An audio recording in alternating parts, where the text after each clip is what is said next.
The Crimean War, a conflict of devastating incompetence and forgotten bravery, is often distilled into a few, searing images. The glorious tragedy of the Light Brigade, the stoic suffering at Sebastopol, and the unwavering discipline of Florence Nightingale. Yet, within this narrative of systemic failure, lies a singular, unsettling anomaly, a moment of triumph so improbable, so divorced from the principles of sound generalship, that historians have often dismissed it as a simple stroke of luck. This is the truth of the Battle of Inkerman, an engagement that fundamentally contradicts the accepted story of British military folly in 1854. Inkerman is frequently relegated to a footnote, branded merely the soldier's battle. The implication is subtle yet profound. Victory belonged not to strategy, but to blind, desperate courage, a chaotic scramble that succeeded only because the Russian attack was even more poorly managed. This narrative, perpetuated subtly by the very aristocratic establishment whose failures the war exposed, serves a critical, self-serving purpose. It masks the near-total collapse of command and control, and, more importantly, it deliberately diminishes the true, revolutionary genius displayed by the common soldier acting without orders. We are told the British got lucky. Tonight, we posit a different conclusion. The British Army, in one of its darkest hours, discovered a lethal, decentralized effectiveness precisely because the command structure had been annihilated. The genius was not in the planning, but in the individual, doctrinal response to total chaos. To understand the unsettling brilliance of Inkerman, we must first accept the impossible conditions. On the morning of November 5, 1854, the British forces holding the exposed Inkerman Heights were exhausted, depleted, and dangerously strung out across a jagged plateau overlooking the Chernaya Valley. They were not fighting a fresh, organized army. They were besieging the massive Russian naval base of Sebastopol, a grueling, grinding operation that had devolved into a muddy, freezing slog. The siege lines were stretched thinner than they dared admit, relying on the tenuous hope that the Russians would not risk a major, coordinated breakout. This hope was a dangerous fantasy, born of systemic intelligence failures at the highest levels. What happened next was not an organized tactical engagement, it was an act of tactical annihilation obscured by weather. As the first pickets stirred in the pre-dawn chill, they were confronted not by the enemy, but by an atmosphere so thick, so utterly opaque, that they could not see their own hands stretched before their faces. A monumental, silent curtain of fog, a notorious Crimean pea souper, had rolled in from the valleys, transforming the battlefield into a sensory deprivation chamber. This was not merely bad weather, it was a meteorological event that rendered every established military doctrine of the era instantly obsolete. Within this blinding white wall, over 35,000 fresh Russian troops, massed in secret under the cover of the night and the terrain, began their inevitable advance. Their objective was simple and devastatingly logical: sweep the exhausted British off the plateau, capture the artillery, and break the siege. With a numerical advantage of nearly 5-1 against the British holding the key positions, and with the element of surprise guaranteed by the fog, this should have been an overwhelming, textbook Russian victory. The outcome, by every metric of military science, was preordained. Yet, as we shall uncover through a forensic examination of the hour-by-hour fighting, the fog became the great equalizer. It did not merely hide the Russian advance, it destroyed their centralized command structure. The sheer scale of their force became a liability, large columns lost their direction, communications broke down instantly, and the precise timing necessary for a coordinated pincer movement dissolved into a confused, massive push. For the British, the collapse of visibility triggered an entirely different response. Deprived of the ability to see the line, to receive orders, or to follow the movements of the general staff, the common soldier and the regimental officer were forced back upon their core doctrine, individual initiative and the discipline of the drill square. It was here, in the cold, wet mist, that the quality of British training, often mocked as rigid and archaic, proved its revolutionary value. Isolated companies, often reduced to 40 or 50 men, held ground against columns 10 times their size. They fought not as a single army, but as dozens of highly trained, independent fighting cells. The general's orders were worthless. The The soldiers' disciplined musketry became the law of the day. We must challenge the accepted folly. Inkerman was not won by luck, it was won by a profound shift in military dynamics, where the failure of high command created the space for individual brilliance. This is the story of how an army, fighting blind and without leadership, achieved a victory that should have been mathematically impossible. It is a story of forgotten genius, the genius of the man in the ranks. The fog that shrouded the Inkerman heights on that grim November morning was, in its own way, a physical manifestation of the political and diplomatic obscurity that had birthed the Crimean War itself. For this conflict, the first great war of the industrial age, was not born of clear strategic necessity, but of a disastrous collision between imperial hubris and systemic corruption, a grand folly conceived not on the battlefield, but in the stale, overheated drawing rooms of London, Paris, and St. Petersburg. Inkerman, the soldier's bloody triumph, must be understood as the inevitable consequence of Whitehall's fatal disconnection from reality. To properly frame the impossible odds faced by the British regulars, one must trace the geopolitical malignancy back to its source, the impending, agonizing demise of the Ottoman Empire, the so-called sick man of Europe. For centuries, this vast, sprawling empire had served as a vital bulwark, a geographic stopper against the expansion of Russia's vast reach towards the Mediterranean. By the 1850s, however, the structure was palpably failing, and the scent of its impending collapse drew the European vultures. Tsar Nicholas I of Russia, driven by a deep sense of orthodox destiny and a pragmatic desire for warm water ports, saw his moment. His claim, initially framed around the protection of Orthodox Christians within the Ottoman domains, was a transparent pretext for territorial acquisition. He intended to carve up the Ottoman corpse, and he believed the rest of Europe, especially Britain, would be too distracted, too decadent, to resist. This Russian ambition slammed headlong into the equally fierce, if less overt, ambition of Great Britain. Britain's interest was not religious or ethnic. It was purely commercial and imperial. The route to India, the Suez, was sacrosanct. Russian control of Constantinople or the Dardanelles Straits was a threat that could not be countenanced, as it would grant the Tsar a permanent chokehold on global commerce and naval power. Thus, the preservation of the rotten Ottoman structure became, ironically, the absolute priority of the world's most powerful maritime nation. The critical failures, however, occurred not on the Bosphorus, but within the rotten heart of Whitehall. The decision-making process was dominated by an aristocratic clique, a network of privileged families whose power derived from birthright and patronage, not competence or expertise. Foreign policy was conducted with a dangerous amateurism, characterized by diplomatic bluster and a profound underestimation of the logistical challenge of war. Men like the Prime Minister, Lord Aberdeen, and the War Secretary, the Duke of Newcastle, were products of a system that valued polished manners and familial connection over professional military knowledge. The doctrine held that Britain could always muddle through, relying on the quality of its individual soldiers and the power of its purse. This institutional complacency was the first great casualty of the conflict. The very genesis of the war was rooted in diplomatic miscalculation and an astonishing lack of political will to back down once threats were issued. The initial deployment of British forces was an ill-conceived piece of strategic theatre, intended to intimidate the Tsar rather than initiate a devastating conflict. Once the guns were fired, the British military machine, famous for its victory at Waterloo 40 years prior, revealed itself to be a dinosaur. The most egregious failure resided in the logistics and supply chain.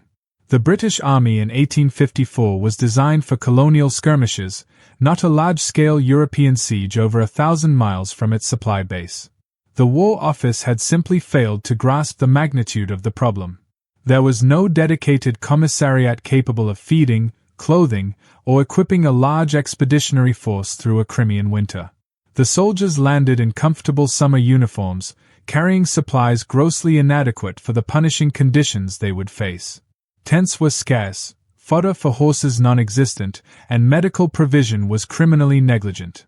This systemic negligence was masked by a pervasive belief in the inherent superiority of the British military man, a belief that amounted to a fatal confidence trick. The generals, many of whom owed their commissions and high ranks to simple purchase rather than merit, were equally unprepared for the grim realities of industrial warfare. Lord Raglan himself, the commander-in-chief, was a figure of undeniable personal charm and bravery, but his experience was rooted in the Napoleonic Wars. He was a general who seemed fundamentally unable to comprehend the scale of modern logistics or the necessity of clear, concise orders in a fast-moving campaign. He famously referred to the Russians as the French in his dispatches, a lapse of concentration that spoke volumes about his mental detachment from the current enemy.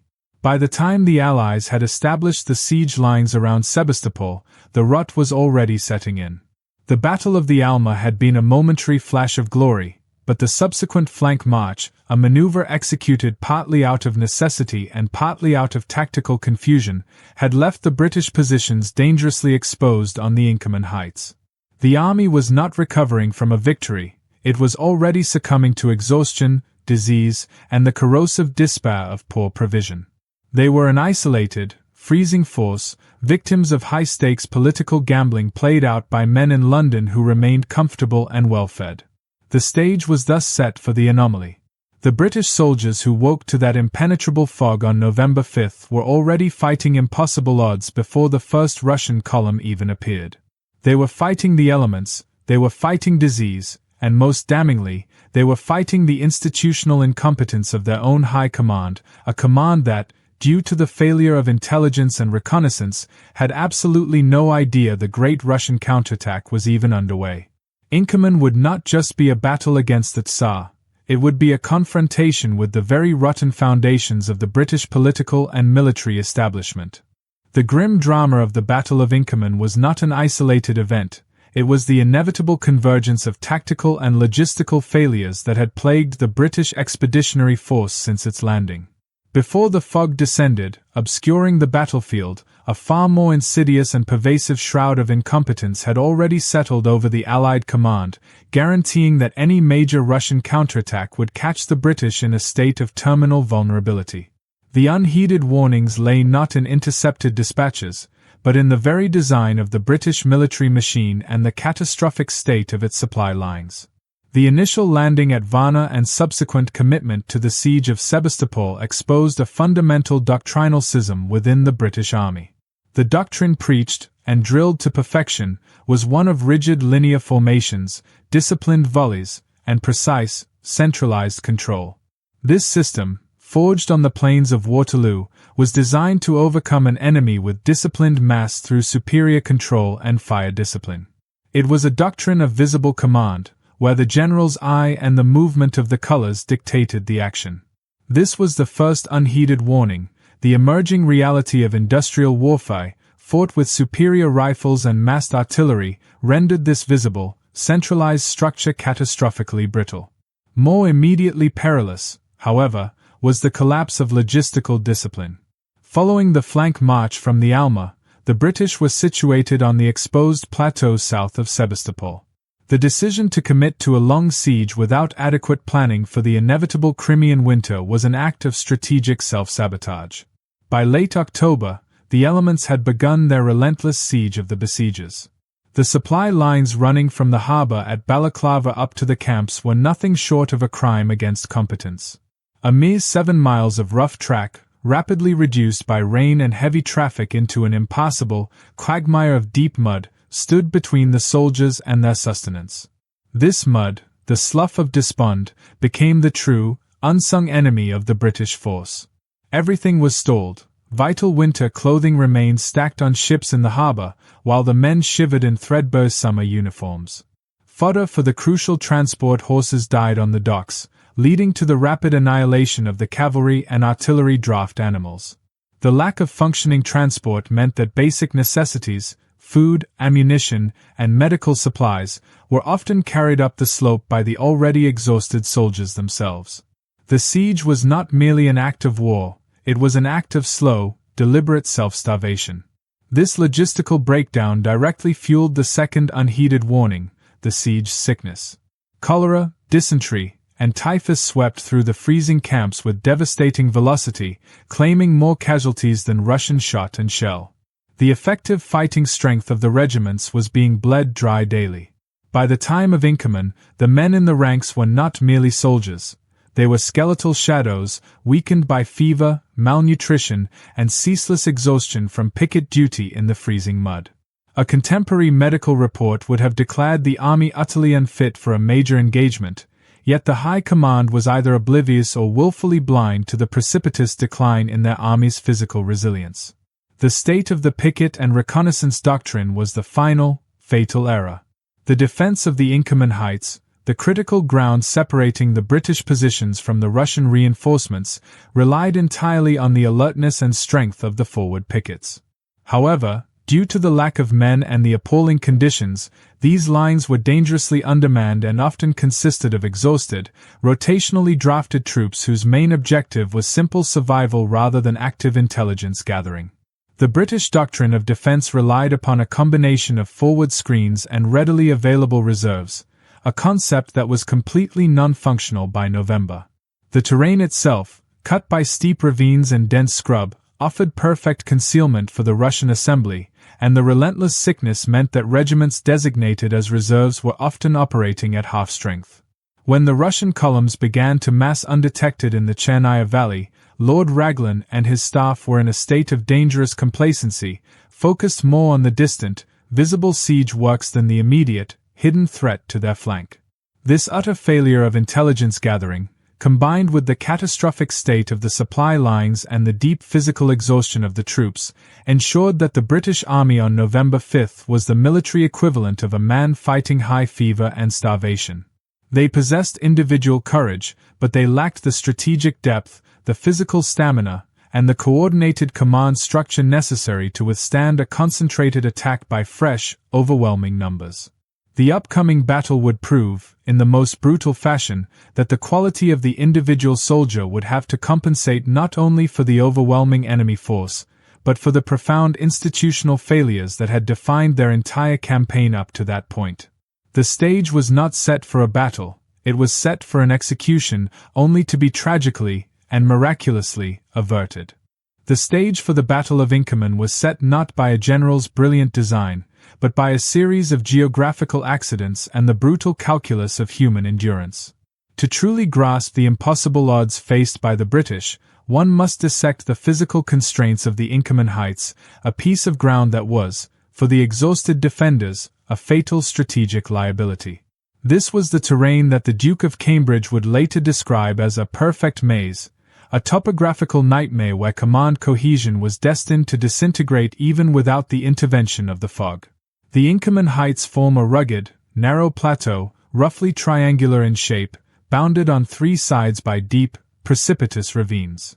To the west lay the sheer, rocky descent into the Karabelnaya suburb of Sebastopol.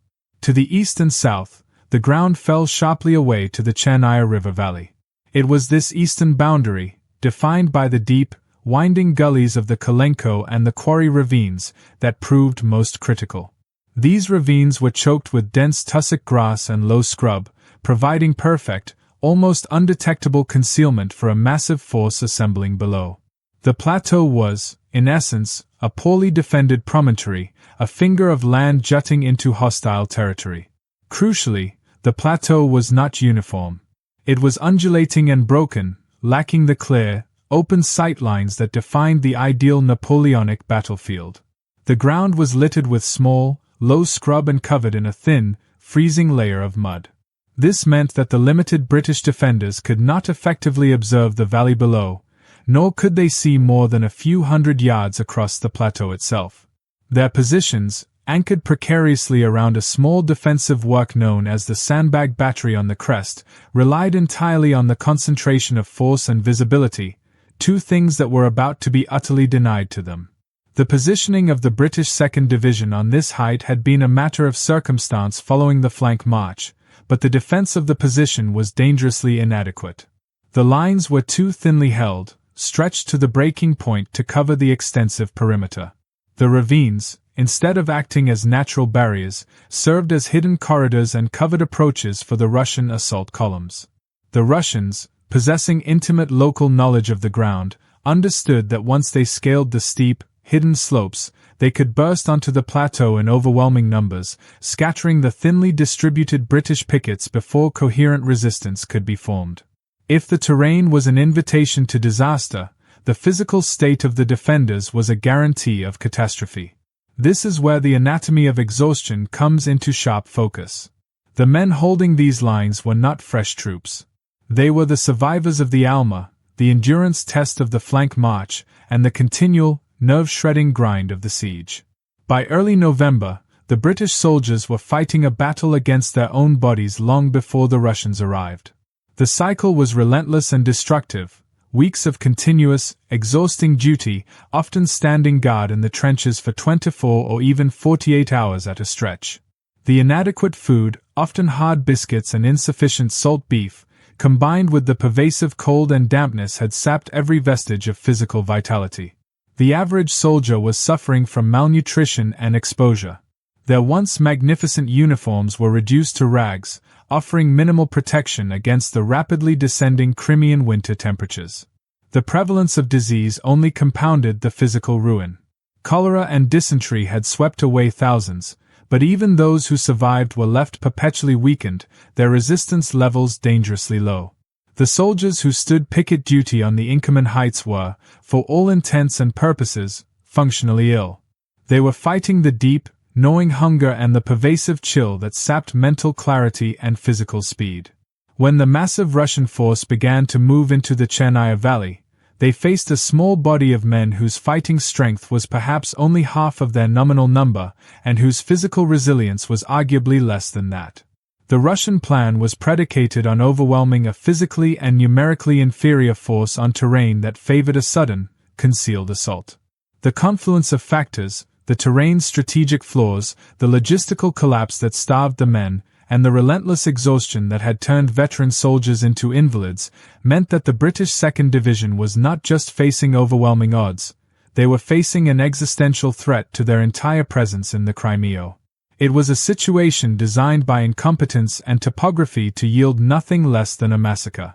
Yet, it was precisely in this crucible of impossible physical and strategic duress that the extraordinary, unlooked-for qualities of the British soldier would be forged. The greatest tragedy of Inkerman lies not in the ferocity of the Russian assault, but in the willful blindness of the British High Command. The near catastrophe on November 5 was the direct result of a crippling intellectual failure rooted in an outdated military doctrine and exacerbated by a profound absence of basic reconnaissance. For the soldiers fighting blind in the fog, the ultimate impossible odds were set by their own commander, Lord Raglan, whose command posture embodied a doctrine of fatalistic detachment.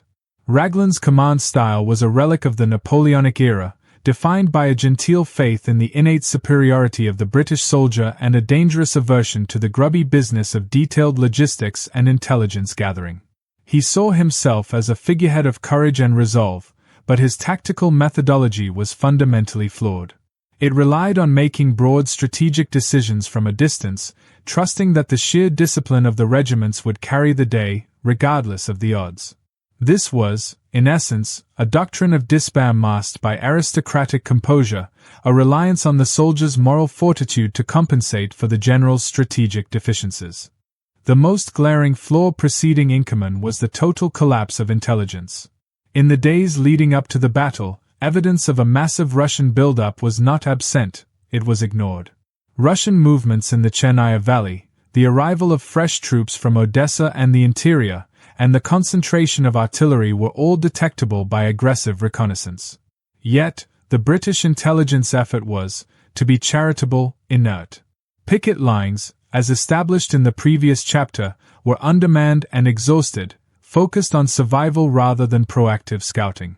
There was no concerted, deep penetration reconnaissance. The British were, quite literally, waiting for the enemy to announce his arrival. This absence was rooted in a structural conceit, the belief that the Russians were too demoralized and disorganized to attempt a major, coordinated breakout. This hubristic underestimation was compounded by the geography of the British position. Raglan's headquarters, situated far from the exposed Inkerman heights, operated in a state of cushioned remove. Dispatches were slow, information was filtered, and the general staff's perspective was dominated by the visible operations of the siege, not the hidden movements in the valley. Raglan was fighting a metaphorical blind battle long before the meteorological fog made it a physical reality. The operational consequence of this blindness was the lack of prepared defenses. If the British command had possessed even rudimentary awareness of the massing Russian forces, the Inkerman heights would have been fortified with multiple redoubts, properly manned, and covered by adequate artillery fields of fire. Instead, the entire position relied on a single, incomplete field work, the sandbag battery, and thin lines of pickets. The general staff saw the terrain as a defensive position. The Russians correctly saw it as a lightly guarded, open door. Furthermore, the reserve allocation was criminally inadequate.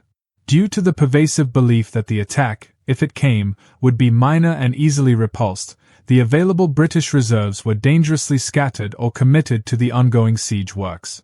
When the alarm finally sounded, the key regiments of the 4th and Light Divisions were forced to march significant distances across broken, difficult terrain, a delay that cost hundreds of lives and brought the entire force to the brink of collapse. There was no immediate, concentrated force ready to meet the overwhelming momentum of the initial Russian columns. Raglan's immediate response on the morning of November 5 perfectly encapsulates the doctrinal failure. Situated on high ground far from the point of contact, his view of the battle, which was immediately swallowed by the dense fog, was abstract and theoretical. He could not see the battle, he could only hear the muffled, disembodied roar of the engagement. His command posture became one of fatalistic observation rather than decisive intervention. He issued few clear, early orders, relying instead on the local initiative of divisional commanders, thereby officially sanctioning the total breakdown of central control. This is the central irony of Inkerman. Raglan, the figurehead of the centralized, aristocratic command system, was forced by the fog to cede control to the very individual initiative that his doctrine discouraged. His blind command was not merely a reaction to the weather, it was the final, inevitable consequence of an intelligence vacuum and a refusal to modernize strategic thinking. By failing to gather intelligence, failing to fortify the position, and failing to mass adequate reserves, the High Command had ensured that the British Army would meet the Russian assault under the most desperate conditions imaginable. The fog simply provided the final, dramatic stage for a tragedy that had been written weeks in advance by the pen of incompetence in Whitehall and the headquarters tent. The victory that followed would belong solely to the men who succeeded in spite of, rather than because of, the orders issued, or, critically, not issued, by Lord Raglan. The Battle of Inkerman was christened the Soldiers' Battle, a label that correctly attributes the victory to the fighting spirit of the rank and file. However, this designation often serves to unfairly overshadow the profound, if largely unacknowledged, contribution of the regimental officer corps. This was the moment when the highly specific, often criticized, culture and training of the British officer class, the relentless inculcation of duty, initiative, and personal example, paid its ultimate, bloody dividend. It was the moment that the abstract concept of the right stuff, a blend of aristocratic self-possession and ferocious discipline, was tested in the crucible of absolute command collapse. The majority of commissions in the 1850s were still acquired through purchase, a system that rightly attracted scorn for excluding merit and perpetuating an oligarchy. Yet, even within this flawed system, the British Army demanded a specific ethos from its officers. They were educated not merely to command maneuvers, but to embody an almost feudal sense of responsibility toward their men. The regimental officers, especially at the captain and lieutenant level, were trained to be moral anchors, to lead from the front, to demonstrate unflinching personal courage, and to maintain discipline through sheer force of will and proximity. This doctrine demanded that the officer's body be the first obstacle the enemy encountered. This ingrained culture of personal leadership became the single most crucial variable when the fog rendered the general staff useless. When the command structure disintegrated, when visual communication failed, and when orders from the rear became impossible to deliver, the regimental officer's immediate, local decision-making became the de facto doctrine. Generals were blind, but the company commander standing next to his men, seeing only a few yards of mud and scrub, became the sovereign tactical authority. we must turn to the specifics of their training.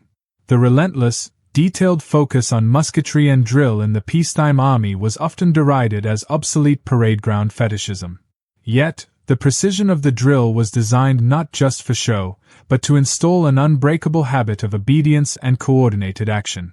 When a company found itself isolated in the fog, under attack by a massive Russian column, the men did not wait for distant orders. They instinctively fell back on their ingrained training, the smooth, rapid sequence of loading and firing the new Enfield rifle. The officer's role was to be the human metronome, maintaining the pace of the volley and ensuring that the fire remained controlled and aimed, not panicked and wasteful. Furthermore, the British officer was expected to master the doctrine of independent survival. Unlike the rigid, centrally controlled columns of the Russians, the British system, while emphasizing formation, also placed a greater premium on the individual soldier's ability to function under pressure. The officer's duty was to facilitate this function, not stifle it.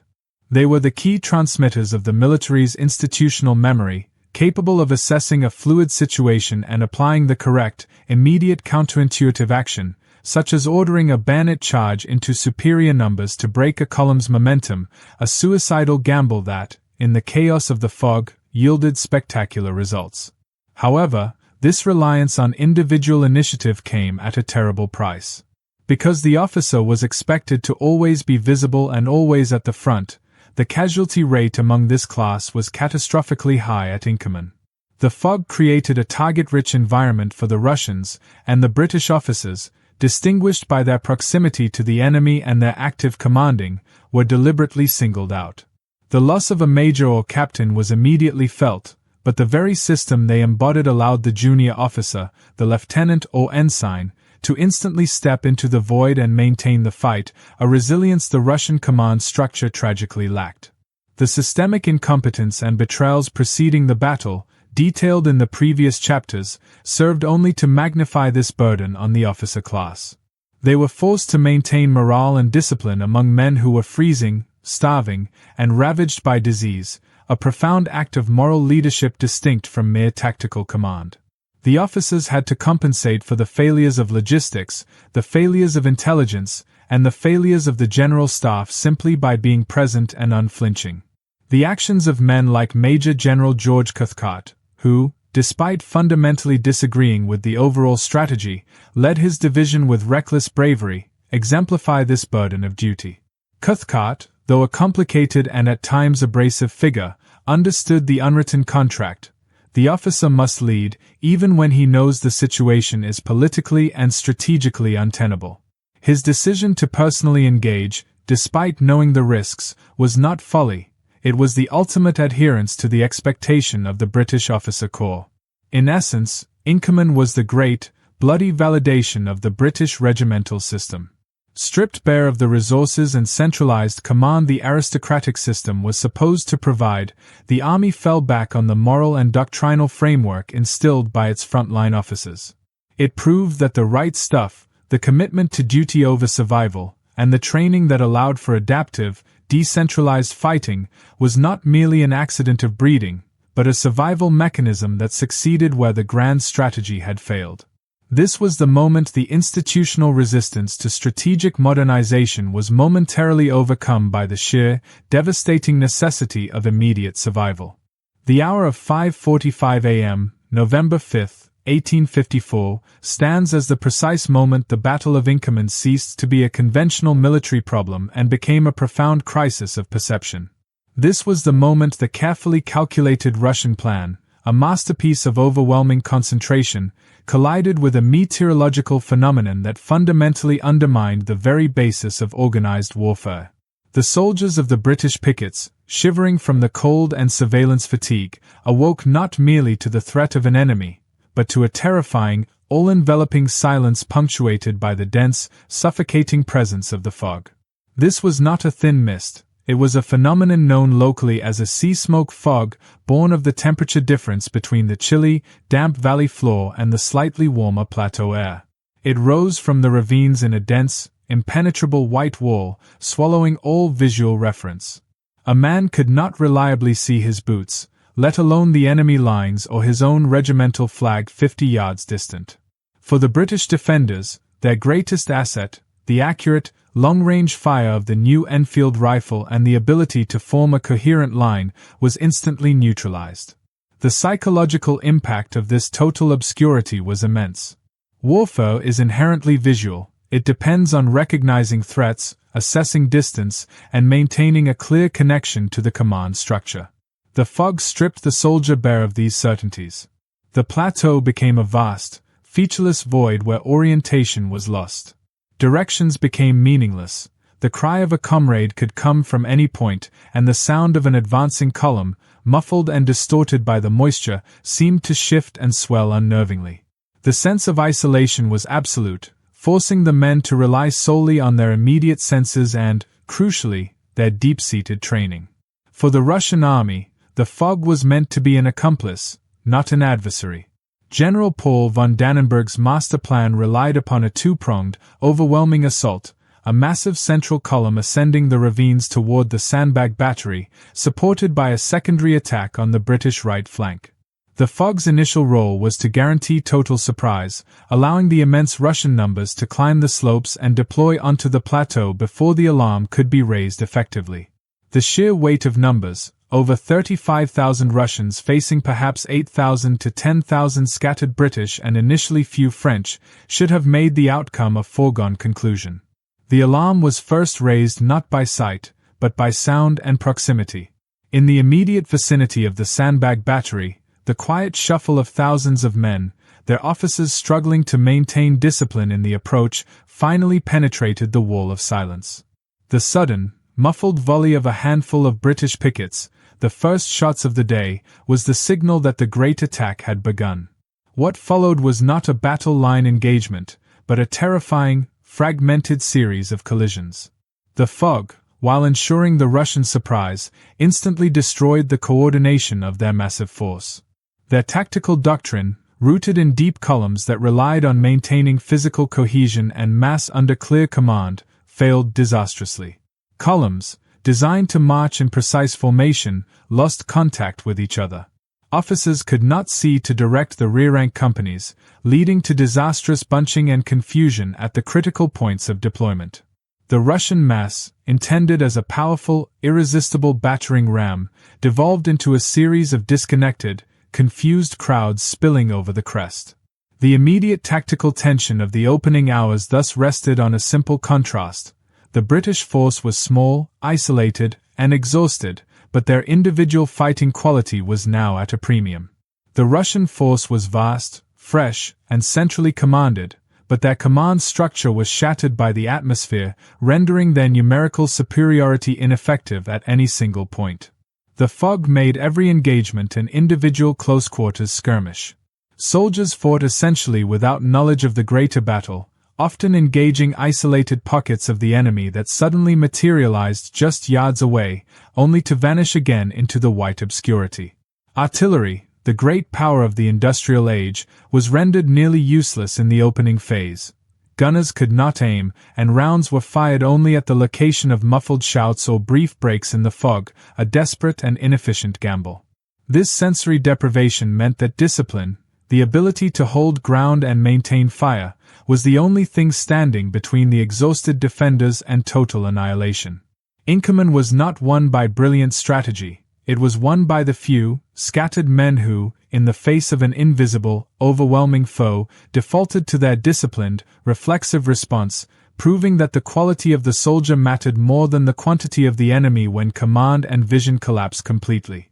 The white wall of total obscurity had turned a near-certain rout into the most chaotic and personal engagement of the entire war. The greatest tactical casualty of the fog at Inkerman was not a regiment or a battery. It was the entire Napoleonic command structure upon which both the British and Russian armies were founded. The moment visibility dropped below 50 yards, the fundamental principles of 19th-century generalship, centralized direction, visual signaling, and synchronized movement, ceased to exist.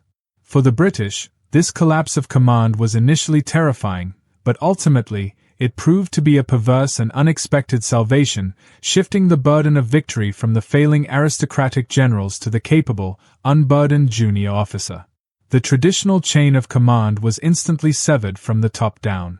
Lord Raglan, observing from his distant, fog-shrouded vantage point, was rendered functionally deaf and blind. His dispatches, later reviewed, reveal a man grasping for information, issuing general and often vague instructions based on muffled reports rather than visual assessment. The generals of division and brigade, attempting to reach the front, found themselves utterly disoriented. A commander could hear the roar of battle but could not locate the actual fighting line. Units became separated from their assigned divisional headquarters within minutes of leaving their camp. Direction became meaningless. A command to move left or forward was an exercise in guesswork, potentially leading a precious reserve company directly into the maw of a Russian column. This catastrophic breakdown forced a doctrinal inversion. Instead of orders flowing downwards from a central point of intelligence, the action was dictated by fragmented, localized reports and immediate, life-or-death decisions made by the men in the thickest fighting. The battle devolved into hundreds of isolated skirmishes, each commanding officer acting as a sovereign tactical entity, his decision based solely on the immediate pressure and the 3 yards of scrub and steel directly in front of him. This fragmentation was, ironically, far more damaging to the Russian forces. Their military doctrine emphasized the massive, rigid column, a formation that drew its irresistible strength from maintaining tight cohesion and following a centralized plan. The fog transformed these dense columns into liabilities.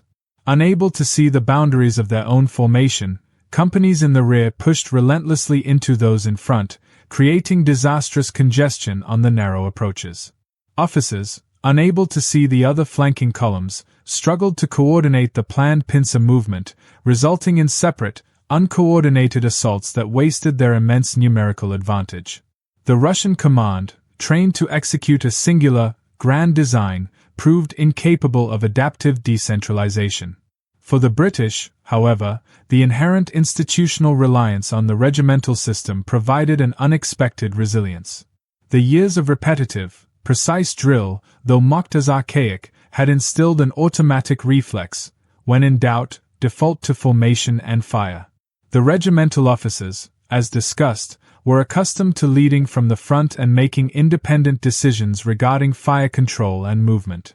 Crucially, the absence of centralized orders forced these officers to employ counterintuitive, high-risk tactics that would have been forbidden by a cautious general staff.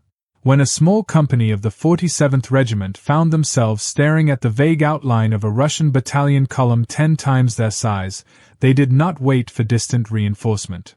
Their officers' decision, to fire a concentrated, disciplined volley and then immediately charge with the bayonet, was an act of tactical genius in the moment. In clear conditions, such a charge would have been immediately flanked and destroyed. In the fog, the sudden shock and sound of the charge created a localized panic, exploiting the Russian column's internal confusion and briefly clearing the ground, buying precious minutes for the arrival of other fragmented British units. The artillery's role was a perfect microcosm of the command collapse. Cannons were placed along the ridge not by a general's precise design, but by initial positioning. As the battle commenced, the gunners often had no reliable visual targets. They fired by sound ranging, aiming at the direction of the loudest Russian shouts or the brief, vague sight of massed men just yards away. The effect of this near-blind firing, often using devastating canister shot at point-blank range, was localized, but horrific, further disrupting the Russian columns that were already struggling for cohesion. The most profound effect of the command collapse was the elevated status of the common soldier.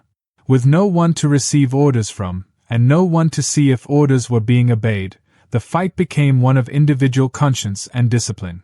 The soldiers, battered by disease and exhaustion, fought for their immediate comrades and their flag, not for a grand strategy they couldn't comprehend.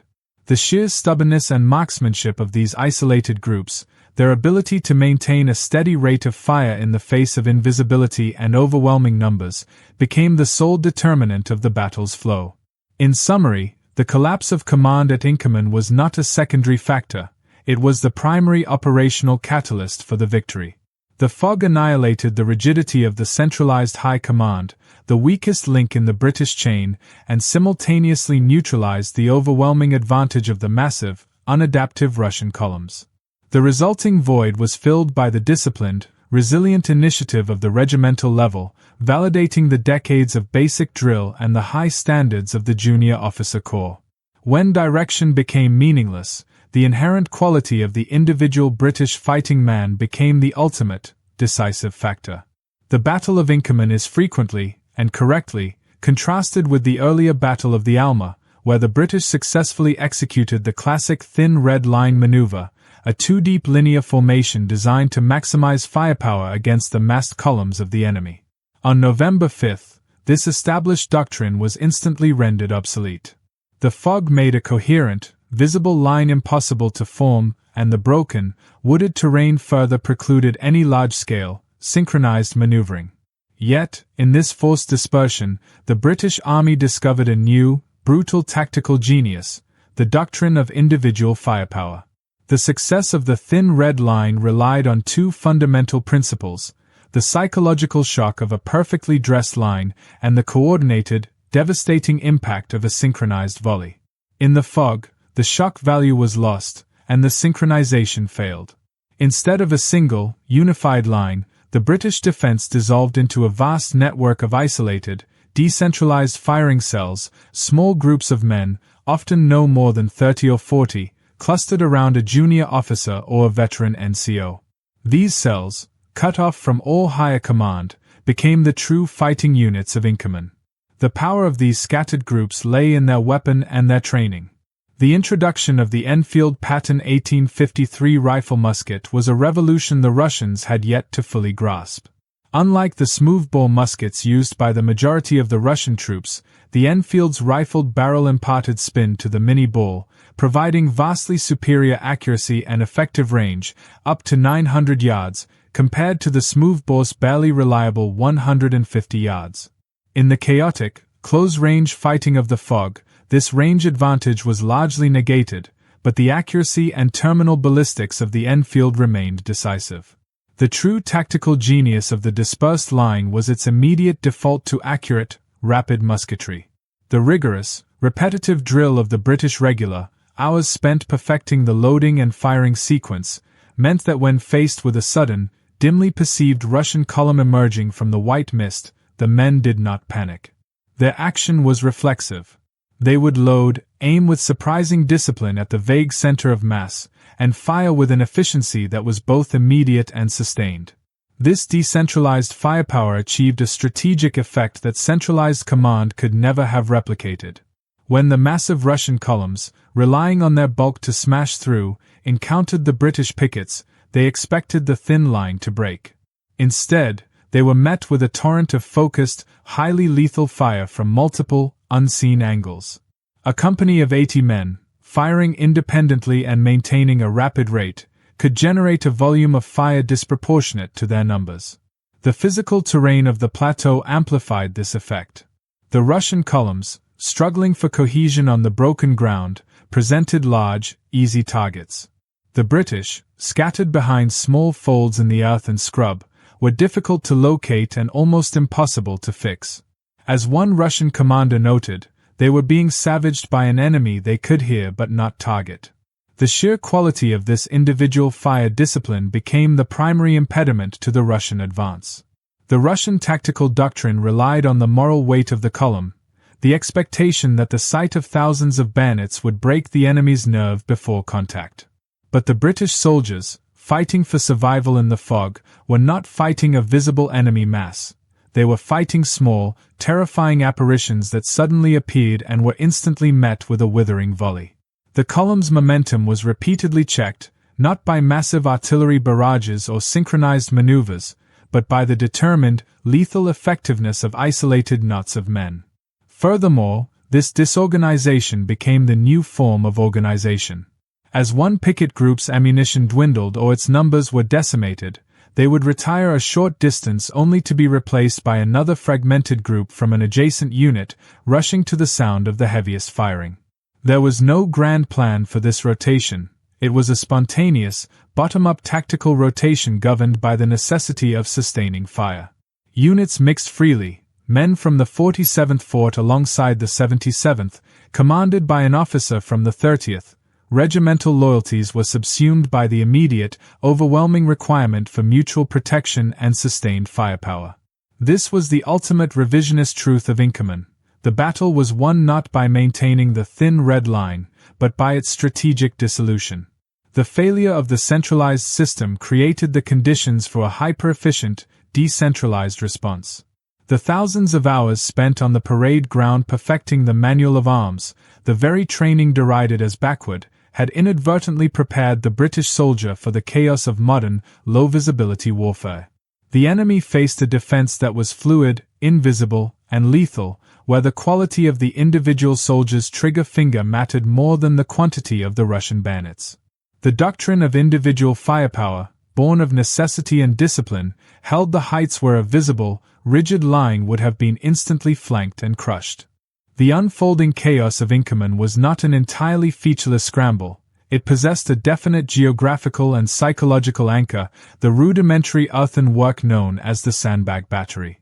This insignificant, incomplete redoubt, situated perilously close to the main attack route, became the single most important tactical nexus of the battle, transforming from a simple defensive position into the crucible where the raw, individual courage of the British met the overwhelming mass of the Russian assault. It was here, in a space no larger than a small courtyard, that the first decisive technical pivot of the day occurred, proving that even in total obscurity, superior engineering and disciplined aggression could negate a monumental numerical advantage. The battery itself was a testament to the strategic complacency of the British High Command. It was not a purpose-built fortress, but a hasty, low-walled earthwork raised to cover the flank of the 2nd Division's camp. Its walls were shallow, constructed primarily of earth and, as its name suggests, sandbags. Crucially, it was not intended to withstand a frontal assault by an army corps. Its purpose was merely a point of observation and temporary resistance. Its vulnerable location, sitting on the apex of the plateau where the main Russian attack columns would naturally emerge from the ravines, made its defense a matter of existential urgency. If the Russians secured the battery, they could roll up the entire British line, seize the adjacent artillery, and secure the height. The initial engagement around the sandbag battery was defined by a stark, brutal contrast, the overwhelming quantity of the Russian force versus the quality of the British defense. The Russian attack, spearheaded by the massive columns of General Soimenov, aimed to simply swallow the position whole. They came on in dense, tightly packed formations, relying on the weight of their bodies and the sheer visibility-induced panic to clear the parapets. The defense, however, was anchored by a mixture of regiments, men from the 41st, the 47th, and elements of the Guards. This was not a cohesive unit but a swirling, rapidly changing collection of soldiers who arrived piecemeal, drawn to the relentless sound of the fighting. Their victory lay in two core technical elements: fire superiority and physical tenacity. First, the technical superiority of the British rifle became brutally clear in this confined space. As the Russian columns emerged from the fog and attempted to climb the low ramparts, they presented an unavoidable, dense target.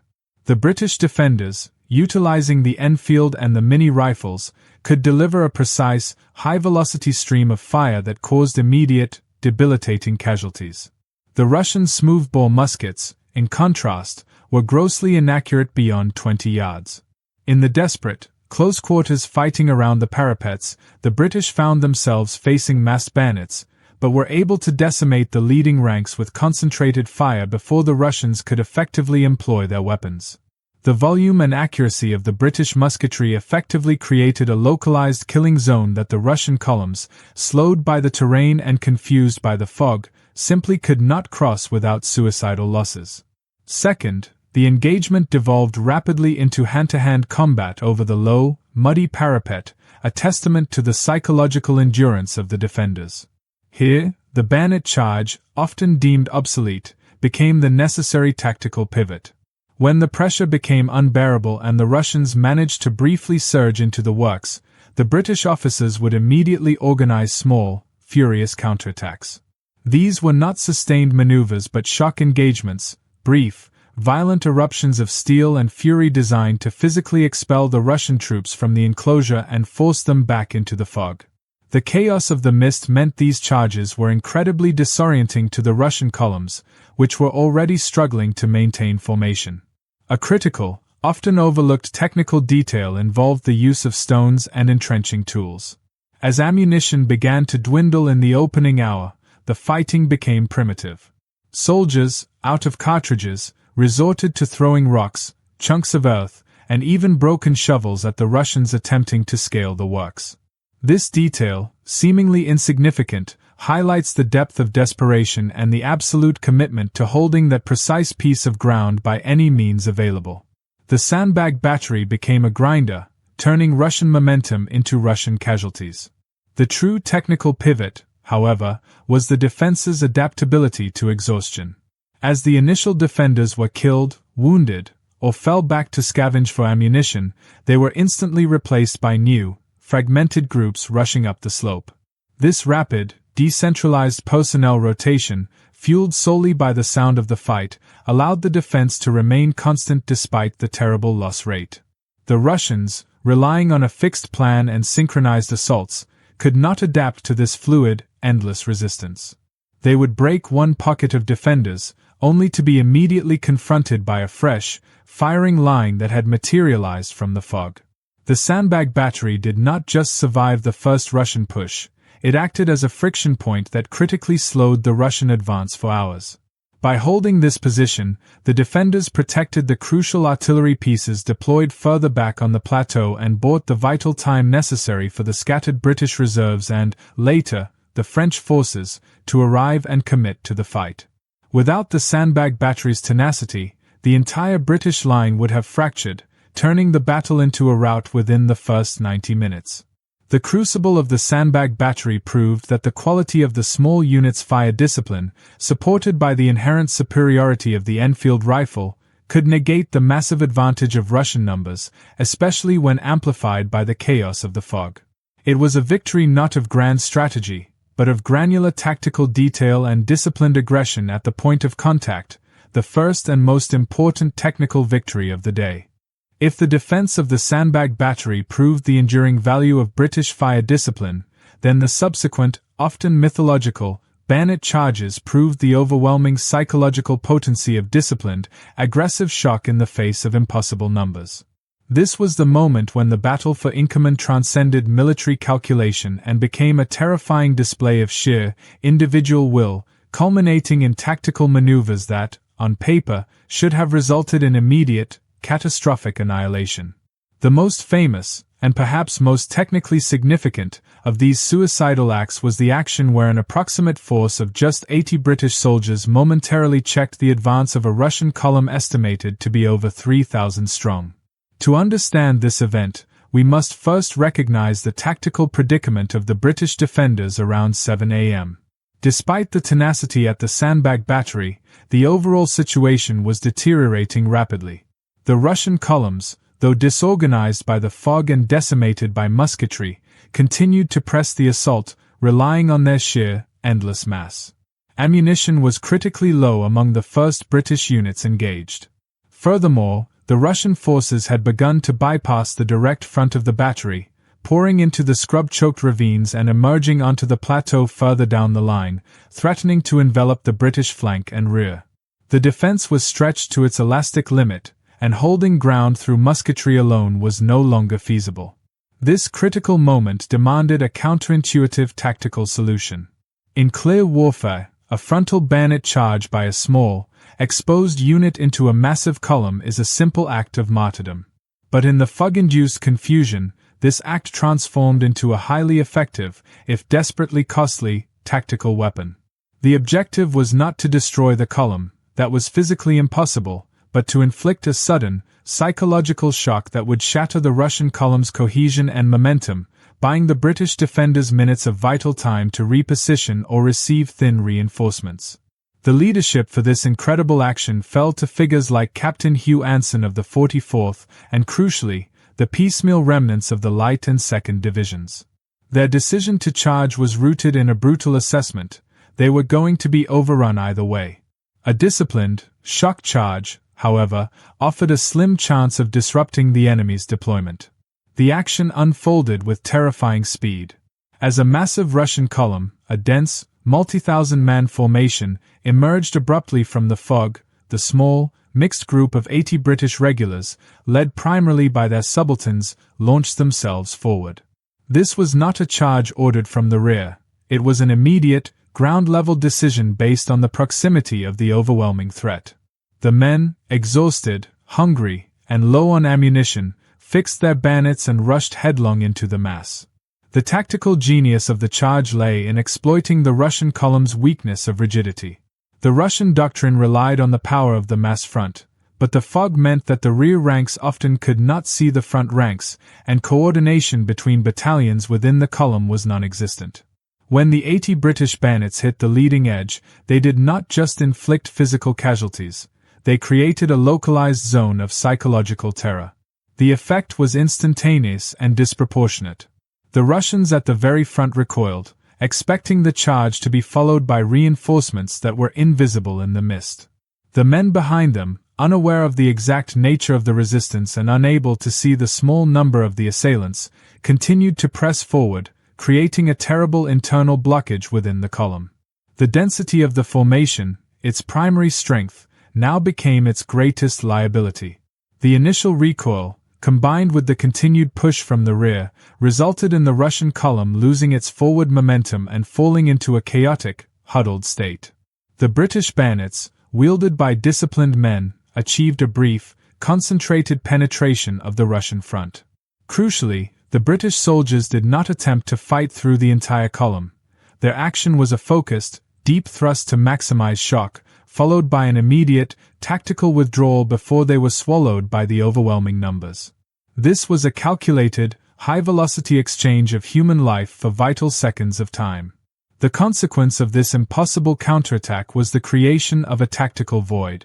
The colossal Russian column, momentarily stunned and disorganized, halted its advance. This pause was the single most important contribution of the charge. It prevented the Russians from rolling over the plateau and capturing the key artillery pieces at that critical moment. It bought time for the thinly stretched remnants of the British reserves, notably elements of the Guards Brigade, to race forward and deploy their superior firepower. The ultimate cost was, of course, terrible. The majority of the 80 men who made such a deep thrust into the Russian column were killed or severely wounded. Captain Anson was lost in the fighting, his fate a testament to the fatal burden of front-line leadership. But their sacrifice validated the doctrine of aggressive shock in obscurity. They demonstrated that when the odds are truly impossible, the decisive factor is the speed and psychological weight of the counterattack, exploiting the enemy's confusion and the blinding conditions. This series of suicidal bayonet charges became the signature of the early battle. They were not acts of romantic bravado, but essential tactical necessity, proving that the British soldier, when deprived of coherent command and adequate ammunition, possessed an ingrained, aggressive discipline capable of turning the enemy's weight against itself. It was the desperate, final resort that temporarily averted the annihilation decreed by the numbers and the strategic failures of the preceding months. In the furious, fragmented chaos that defined the Battle of Inkerman, success belonged to adaptation and individual initiative. Yet, paradoxically, the critical turning point that saved the British Army from an absolute rout was delivered by the least adaptive force on the field, the Brigade of Guards. Their intervention, precise, almost mechanical, and devastatingly effective, was a powerful testament to the forgotten truth that rigid, fanatical adherence to drill, often derided as ceremonial absurdity, could become the ultimate tactical lifeline when all else collapsed. The Guards' unwavering precision drill did not just win a skirmish, it saved the British artillery, thereby preserving the structural integrity of the entire defense. The arrival of the Guards Brigade, comprising battalions of the Grenadier, Coldstream, and Scots Fusilier Guards, was a slow, agonizing process. They were among the reserves ordered to the front, and their march across the congested, fog-bound plateau was fraught with confusion. By the time they reached the area of the sandbag battery and the crest of the main assault, the situation was dire. The initial defenders were shattered, ammunition was exhausted, and massive Russian columns were threatening to overwhelm the critical ground where the British artillery was desperately trying to maintain fire. The artillery positions were the strategic heart of the British defense. The guns, firing canister shot at point-blank range into the dimly perceived Russian columns, were inflicting terrible casualties and providing the only sustained, heavy counterfire. If the Russians could seize these guns, they would not only silence the British fire but could turn the captured cannon on the British reserves themselves. The loss of the artillery would have signaled the end of organized resistance. The Guards were thrown into the fighting piecemeal, but their response was instantly and profoundly different from the scattered, fragmented engagements fought by the Light and Second Divisions. The Guards were the ultimate product of parade ground doctrine. Their training emphasized not just musketry, but the absolute maintenance of formation, the ability to dress ranks, perform complex maneuvers, and deliver synchronized volleys regardless of terrain or pressure. This training, viewed as archaic by some reformers, was about to prove its inherent genius under conditions of near-zero visibility. As the Guards were fed into the line, they faced not a visible enemy front, but a terrifying, amorphous mass of Russians emerging from the white mist, often only 30 yards away. In this chaos, where other units might have instinctively dispersed to fight in small, opportunistic cells, the Guards' officers, by sheer doctrinal reflex, focused on maintaining a coherent, if compressed, linear formation. The critical technical application was their volley fire. The Guards' training demanded that every man fire at the command, ensuring a unified, disciplined impact. In the fog, this meant that when the command to fire was given, the resulting volley was not a ragged burst of sound, but a single, devastating sheet of flame and lead. This coordinated impact, delivered at exceptionally close range, was far more shocking and physically destructive to the dense Russian columns than decentralized, individual firing could have been. The Russian mass recoiled not just from the fire, but from the auditory and psychological evidence of an organized, coherent enemy, something the fog was supposed to have rendered impossible. This precision allowed the Guards to perform a series of localized, highly disciplined advances and withdrawals designed specifically to protect the flanks of the artillery batteries. They did not win by overwhelming numbers, they won by control and coherence. When ordered to advance, they did so in an ordered line, their bayonets presenting a dense, unified wall of steel that was impossible for the disordered Russian columns to breach. When forced to retire under heavy fire, they did so with a controlled backward movement, loading and firing in sequence, preventing the withdrawal from collapsing into a rout. One particularly critical episode involved the Grenadier Guards at the crest near the main ridge.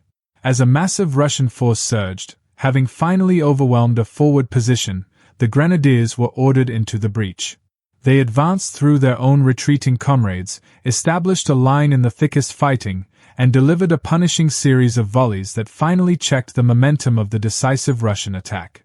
Their ability to maintain this formation and discipline for sustained periods under the most intense pressure was the tactical difference between a costly stand and a total collapse. The ultimate consequence of the Guards' precision was that it bought time for the French. Their steadfast, disciplined resistance along the main crest prevented the Russians from rolling up the center of the British position in the critical period between 8 a.m. and 9 a.m. Had the artillery been seized and the Guards broken, the arrival of the French could not have saved the day. The Guards provided the solid, unwavering framework that stabilized the fluid, fragmented British defense long enough for the superior, coordinated firepower of the arriving French reinforcements to be brought to bear. In summary, the Guards' success was a masterclass in applying obsolete doctrine to an unpredicted tactical crisis. Their deep-seated training, their obsession with formation, and their almost mechanical precision in musketry, all elements that were symptoms of the army's stagnation, became, under the unique environmental pressures of the Inkerman fog, the very tools that saved the entire army. The parade ground drill, performed thousands of times in peace, proved to be the most effective survival mechanism in the battle's most chaotic, high-stakes moment, saving the artillery and preserving the integrity of the Allied position. The desperate, close-quarters fighting at the Sandbag Battery and the tenacious discipline of the Guards bought the British Army something more valuable than ground, time. This period of critical delay allowed the British artillery, the silent arm, to finally assert its mechanical authority over the Russian mass. While the bayonet charges captured the imagination, it was the technical superiority of the British and French guns, coupled with their strategic positioning, that delivered the decisive structural damage to the Russian assault, setting the indispensable precursor for the full French intervention. The Battle of Inkerman quickly evolved into a brutal, fragmented artillery duel. The Russian plan had included bringing massive quantities of heavy guns to the plateau to support their infantry, but the difficult terrain, the fog, and the tenacious resistance of the British pickets delayed their deployment. When the Russian artillery finally began to fire, they were hampered by the same visual obscurity that plagued their infantry. Firing blind and often over the heads of their own advancing columns, the Russian batteries failed to achieve the necessary concentrated effect on the British positions. In stark contrast, the British artillery, though few in number and often isolated, was deployed with one overriding advantage: proximity to the enemy. The gunners were forced to operate at near point-blank range, often waiting until the dim, massive outlines of the Russian columns emerged from the fog only 50 to 100 yards away. This close range maximized the effect of their primary anti-personnel round, canister shot. Canister shot, essentially a metal cylinder packed with hundreds of musket balls, transformed the cannon into a gigantic, short-range shotgun. When fired at the tightly packed Russian columns, it delivered a devastating, localized torrent of shrapnel. The technical effect was immediate and catastrophic, tearing massive, bloody gaps in the front ranks and causing the greatest number of concentrated casualties. The physical destruction was matched only by the psychological trauma. Soldiers in the columns were not merely wounded, they were pulverized by an unseen, violent force, confirming to the Russian infantry that the fog of war was also a fog of death from which there was no safe distance. However, the sheer weight of the Russian offensive began to overwhelm the British batteries. As the fighting swirled around the sandbag battery, the British guns were constantly at risk of being masked by their own retreating infantry or overrun by the surging Russian columns. The gunners and their support crews frequently laid down their tools to engage in hand-to-hand combat, wielding rammers and sponges to defend their pieces, a logistical and tactical necessity that reflected the desperation of the hour. The ultimate pivot in this artillery duel arrived with the first decisive contribution of the Allied power, French artillery support. As early as 7 a.m., the French commander, General Pierre Bosquet, having correctly assessed the scale and danger of the attack, began to move forces toward the British flank. Crucially, this included the deployment of light French field artillery. The French guns, arriving rapidly on the exposed British right, provided a structural counterbalance that the British, fighting defensively, could never have achieved alone. The arrival of the French batteries allowed for the creation of a flanking fire. Instead of simply meeting the Russian advance head-on, the French guns opened fire on the Russian columns' exposed left side as they traversed the plateau. This was a technical checkmate. Flanking fire is inherently more devastating because it hits the dense column along its longest, most vulnerable dimension, maximizing the chances of hitting multiple men and traversing the depth of the formation. Furthermore, the unexpected direction of the fire added a layer of panic.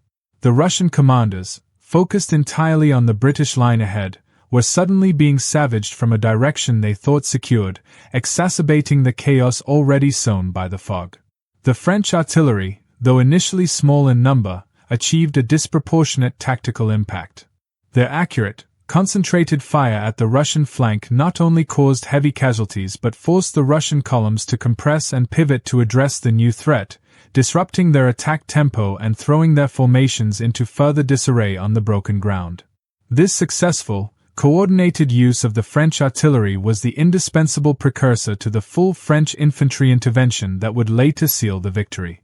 The artillery duel at Inkerman proved that technical superiority, when applied aggressively at close range, could hold ground against massive numerical odds. The British guns, using canister to savage the Russian columns, and the French guns, using flanking fire to dislocate their entire attack structure, turned the tide. This was a battle won not just by the courage of the infantryman, but by the devastating effectiveness of the industrial age weapons employed with desperate, point-blank audacity, a victory predicated on the raw mechanical power that the French were about to deliver in overwhelming measure. The pervasive chaos of Inkerman did more than dissolve the lines of battle. It shattered the glass ceiling of command, forcing members of the high aristocracy and even the royal family to descend from the abstract world of strategy into the visceral, personal reality of the close fight. Nowhere was this doctrinal rupture more dramatically illustrated than in the actions of His Royal Highness, George, Duke of Cambridge, the cousin of Queen Victoria and the commander of the British 1st Division. His contribution was not one of strategic planning, but of immediate, visceral leadership, a necessary tactical improvisation that lent moral gravity to the common soldier's sacrifice when all semblance of distant authority had vanished. The Duke of Cambridge, a figure of significant social and military standing, arrived at the plateau facing a total command vacuum. His troops, the prestigious Guards Brigade, were being fed into the fighting piecemeal and suffering terrible losses. The fog, combined with the terrain, meant that the very concept of divisional command, managing thousands of men across a wide sector, was impossible. The Duke realized instantly that his traditional role was obsolete. He could not issue grand, coordinated orders, he could only lead by physical proximity and personal example. Abandoning the elevated, detached posture expected of a royal commander, the Duke of Cambridge thrust himself into the thickest of the fighting, specifically focusing on the exposed flanks and the treacherous ravines that were disgorging Russian columns. He was seen on foot, with his sword drawn, fighting alongside the common soldiers of the Grenadiers and the Coldstream Guards. This was not a symbolic gesture staged for posterity, it was a necessary tactical response to the total collapse of the communications chain. In the confusion, the sight of a major general, and a royal prince at that, engaging in hand-to-hand combat provided an immediate, overwhelming moral anchor for the wavering troops. When the common soldier, exhausted and surrounded, saw their commander, a man of privilege and position, shoulder to shoulder in the mud, it reinforced the most fundamental tenet of the British Army ethos: duty is universal. It gave them the visceral courage to hold their ground for just one more volley, one more bayonet thrust. The Duke's initiative was focused on the most vulnerable areas. Recognizing that the Russian advance was using the deep ravines for cover to outflank the main crest, the Duke personally rallied scattered groups of infantry, directing them not with formal orders, but with shouts and gestures, plugging holes in the rapidly dissolving line. He effectively became a high-ranking NCO in a moment of supreme crisis, coordinating localized counterattacks and withdrawals based on immediate visual assessment, a tactical duty usually reserved for sergeants and lieutenants. His physical presence was critical in one instance when a Russian column, having successfully bypassed the sandbag battery, threatened to penetrate the British center. The Duke, personally leading a remnant of the Guards, charged into the fray. The sight of the Russian front ranks suddenly confronted by a major general with a drawn sword, supported by a furious pocket of disciplined infantry, created the necessary pause. This localized shock engagement, driven entirely by the Duke's decision to forego command hierarchy, prevented a deep penetration that would have cut the British force in half. The episode with the Duke of Cambridge encapsulates the revisionist truth of Inkerman's victory. The battle was won because, when the system failed, the individual quality of the soldier, from the private to the prince, became the singular determinant of success. The Duke, by sheer force of will and personal bravery, validated the sacrifices of his men. He demonstrated that the highest echelons of the British military were, when necessary, willing to share the lethal, decentralized reality of the fight. In the dispatches that followed, this type of personal action was often romanticized but rarely analyzed for its true tactical significance. It was not merely inspiring, it was structurally vital. In the absence of radar, field telephones, or reliable messengers, the only way to ensure men held their ground was to be physically present. The Duke of Cambridge's presence transformed a pocket of desperate defenders into a cohesive, if temporary, fighting unit. His actions, along with those of other senior officers like Generals Cathcart and Pennefather, who also immersed themselves in the fighting, fundamentally undermined the prevalent notion that the British command was composed solely of detached incompetents. While the strategic decisions were flawed, the personal courage and sense of duty within the higher ranks proved unwavering at the point of contact.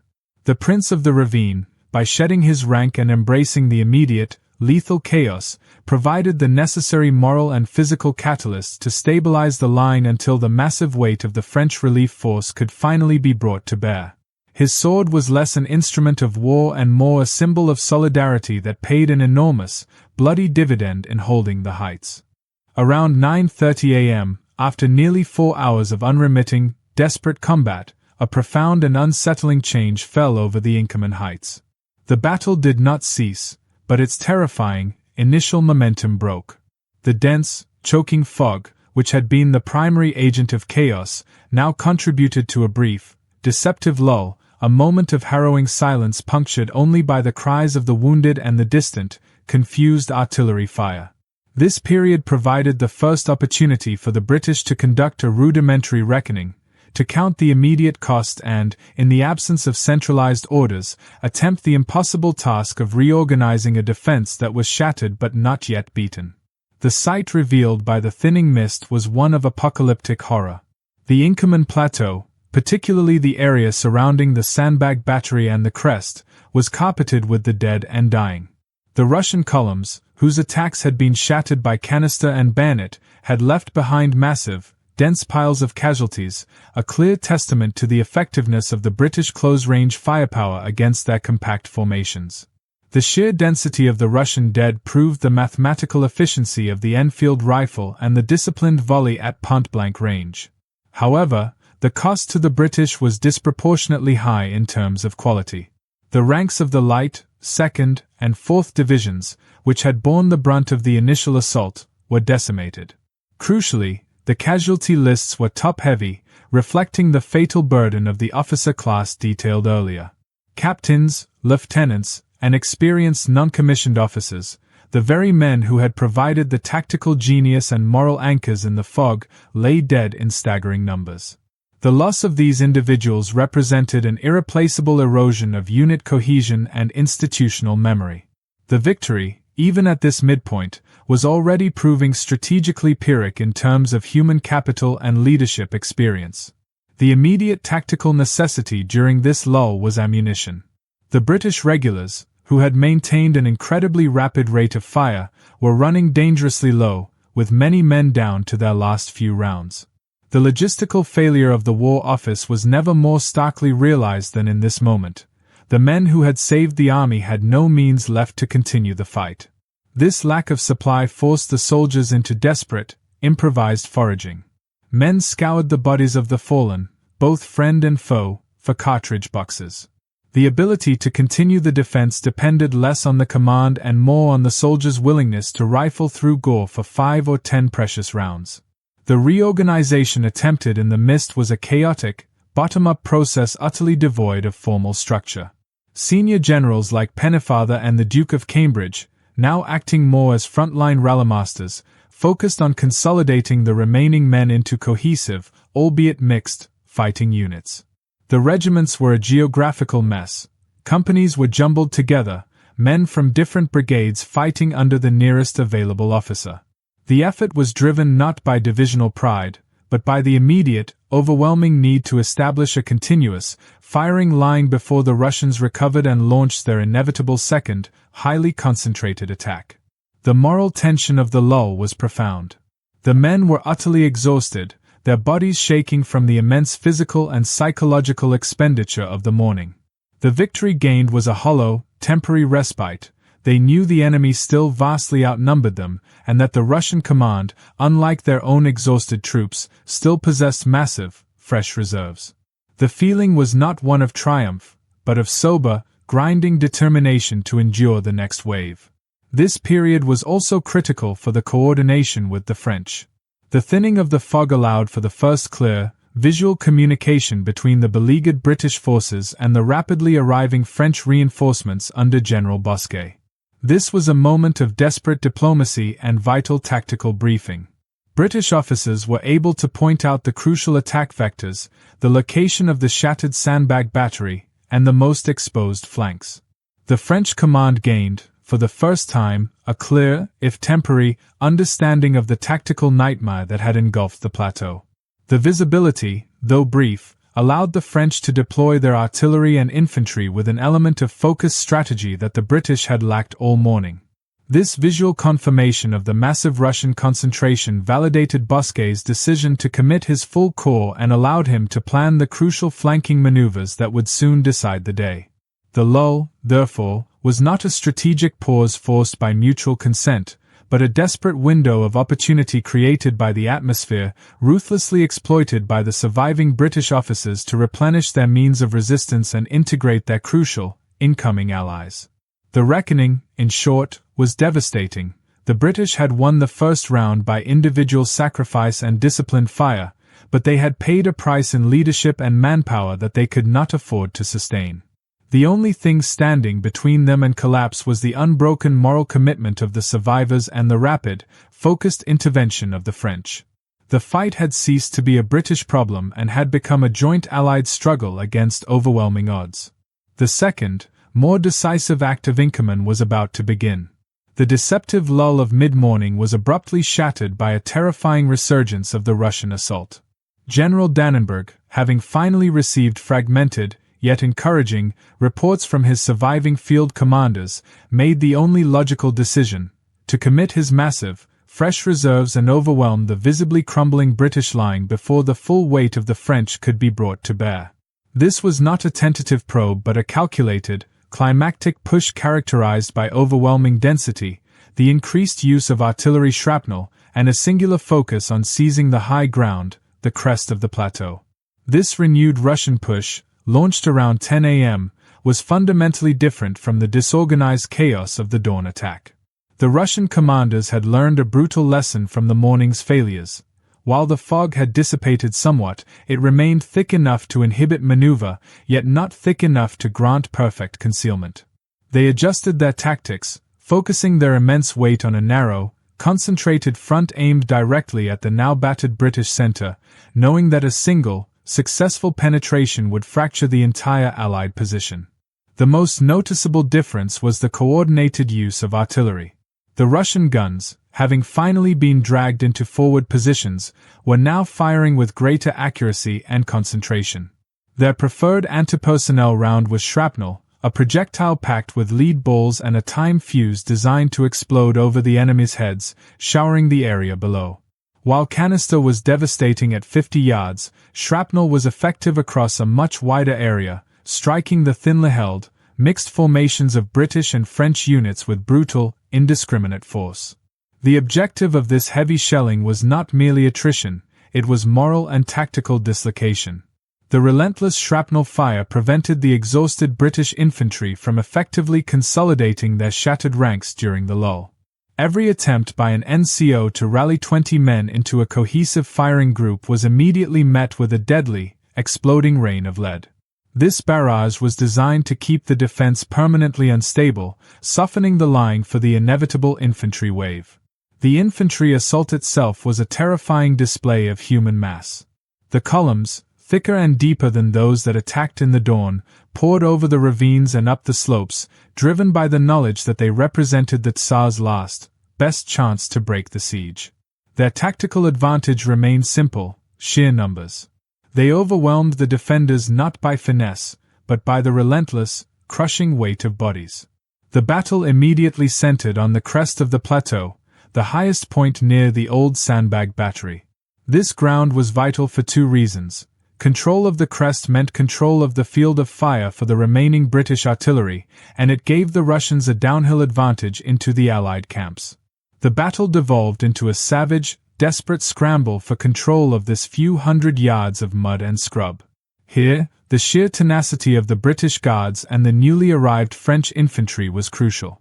The French, arriving with greater coherence than the scattered British, quickly understood the gravity of the situation. Their deployment was characterized by a disciplined rush to the sound of the heaviest fighting, immediately recognizing the strategic importance of the crest. Regiments like the French Zouaves, distinguished by their aggressive fighting style, were thrown into the gaps in the British line, mixing with the remnants of the Coldstream and the 47th. The fighting for the crest was characterized by repeated, desperate seesaw engagements. A mixed Allied force would deliver a concentrated volley, momentarily staggering the Russian front. As the Russians recoiled, the Allies would rush forward with the bayonet to drive them back down the slope. Moments later, a fresh, overwhelming Russian wave would surge forward, pushing the Allies back to the very edge of the plateau. This was the most intense, costly period of the entire battle, fought almost entirely with close-range musketry, desperate bayonet thrusts, and thrown stones and projectiles. The pressure exerted by the sheer weight of the Russian mass threatened to achieve what the fog could not: complete tactical dislocation. The Allied line, composed of so many different, half-strength units, was dangerously close to snapping. Generals Cathcart and Pennefather, leading their men from the very front, paid the ultimate price for their bravery. Cathcart was killed, shot from his horse near the crest while leading a counterattack, and Pennefather was severely wounded. The loss of these key figures underscored the mortal peril facing the defense. Yet, despite the overwhelming odds, the defense held. The convergence of the disciplined fire of the British regulars, the shock aggression of the French Zouaves, and the continuous, desperate support from the remaining British and French artillery created an unbreakable, albeit ragged, wall of resistance. Every time the massive Russian column seemed poised to break through the crest, a sudden, precise volley from a reformed British detachment, or a surge from a fresh French company, would halt its momentum. This renewed push proved that the Russian army possessed the numbers and the courage to commit a massive force, but it also demonstrated the inherent inflexibility of their centralized command. They hammered the same spot with the same overwhelming tactic, failing to adapt to the highly localized, fluid nature of the Allied defense. The cost of this adherence to mass was devastating. The Russian columns bled profusely on the slopes of the crest, their ultimate sacrifice confirming that Inkerman was a battle where quality of fire would ultimately prevail over the quantity of flesh. The stage was now set for the final, decisive element, the full commitment of the French to the critical flanking maneuver. The dominant narrative of Inkerman, framed by British chroniclers and the public conscience, often emphasizes the solitary courage of the British soldier. While their resilience was undeniable, this focus obscures a vital, undeniable truth. The battle was ultimately saved, and the Russian momentum irreversibly broken, by the timely, decisive intervention of the French Second Corps. This was the moment when the strategic alliance transitioned from mere diplomatic compact to battlefield reality, driven by the calculated, high-risk decision of a key French commander and a desperate race from the west. The initial response of the French leadership was cautious, governed by a rigid adherence to their own defensive responsibilities. General François Certain-Canrobert, the overall French commander, was focused intently on his own massive sector of the siege lines. The first sounds of the engagement were muffled by the fog and initially interpreted as merely a heavy sortie or a local counterattack, not the general assault it was. This was the moment that General Aimable Pélisson, commanding the First Corps, emerged as the pivotal figure of aggressive clarity. Pélisson, known for his relentless, iron will and pragmatic approach, instantly grasped the existential threat posed by the scale of the Russian attack. Unlike Canrobert, he understood that a breach in the British lines meant the probable destruction of the entire Allied position in the Crimea. Recognizing the strategic interdependence of the two armies, he made a decision that was both strategically brilliant and politically fraught. He committed his reserves, ordering the Zouaves and other elite units to race toward the British right flank, the source of the heaviest firing, without waiting for the full, cautious consent of the senior command.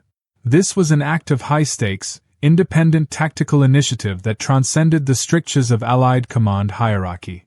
The movement of the French reserves, the race from the west, was a phenomenal display of military mobilization. The units, particularly the famed Zouaves, known for their distinctive uniforms and aggressive fighting spirit, and the Tirailleurs Algerians, had to cover significant ground across the muddy, congested plateau. Their march was one of speed and intense urgency, a strategic gamble against time. Every minute gained meant the difference between stabilizing the collapsing British line and finding themselves fighting a general rout. The French intervention was delivered in two crucial phases, each building on the last. The first phase, as already established, involved the rapid deployment of their light artillery, which provided the devastating flanking fire that structurally dislocated the Russian assault columns. This artillery punch immediately bought critical breathing space. The second, and ultimately decisive, phase was the commitment of the French infantry. As the Russians launched their massive second push for the crest, the French Zouaves and other units poured into the confused battle space. They did not arrive as a cohesive army corps, but as waves of highly effective, localized reinforcements, instantly recognized by their distinct appearance and their aggressive approach to close combat. The technical contribution of the French infantry was focused counterattack and stabilization. Unlike the exhausted British, the Zouaves were fresh, full of aggressive momentum, and trained for fluid, rapid offensive action. They threw themselves into the massive gaps in the British line, where the losses had been heaviest, and immediately began launching counterattacks that complemented the defensive tenacity of the British Guards. Their arrival transformed the battle's dynamic from a desperate holding action into a joint, coordinated counteroffensive. The French deployment was strategically astute. They reinforced the British center, helping the Guards hold the vital crest, while simultaneously extending the Allied right flank. This extension achieved the crucial tactical objective of preventing the Russian envelopment. The Russian plan relied entirely on crushing the British center and rolling up the vulnerable flanks. The French presence on the right flank nullified this entire strategy, forcing the Russians into a costly, confined frontal assault. This intervention changed the moral landscape as much as the tactical one. The exhausted British troops, fighting for hours without relief and facing imminent collapse, received an immense psychological lift from the sight of their allies rushing to their aid. The sight of fresh bayonets and organized uniforms solidified their resolve and allowed them to continue their own desperate fight, knowing that they were no longer isolated. The courage of Pelissar's decision cannot be overstated. By committing his reserves, he risked the security of the French sector should the Russians have chosen to launch a secondary attack there.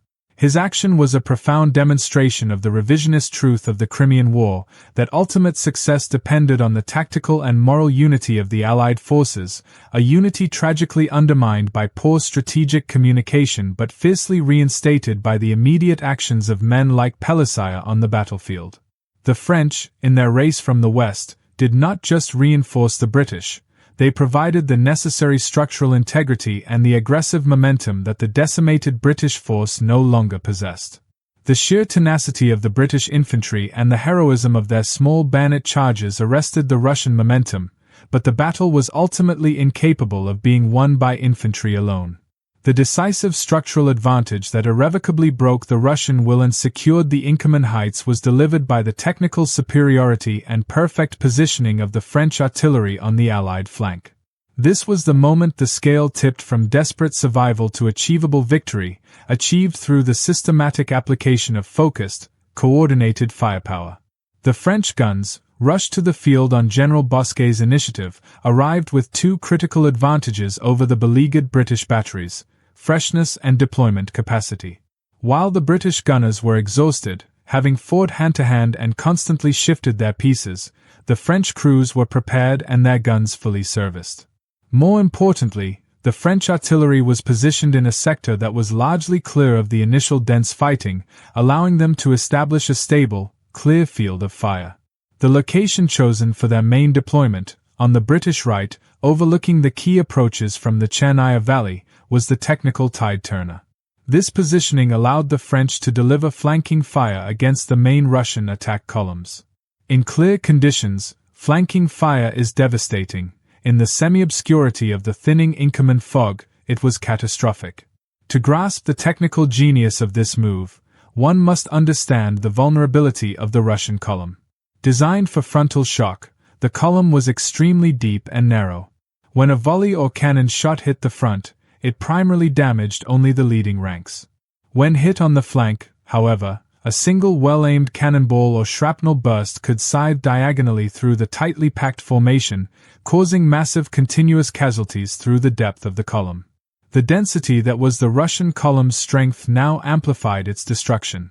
The French gunners, firing primarily shell and shrapnel, began to systematically dismantle the Russian masses that were struggling up the ravines and across the plateau toward the British center. The French fire was precise and sustained, exploiting the thinning of the fog to achieve excellent visibility on the Russian movement paths below. Every advancing Russian reserve column, every attempted flanking maneuver, was met with a sudden, devastating rain of fire from an unexpected direction. This technical superiority inflicted not only immense physical damage but also catastrophic moral dislocation.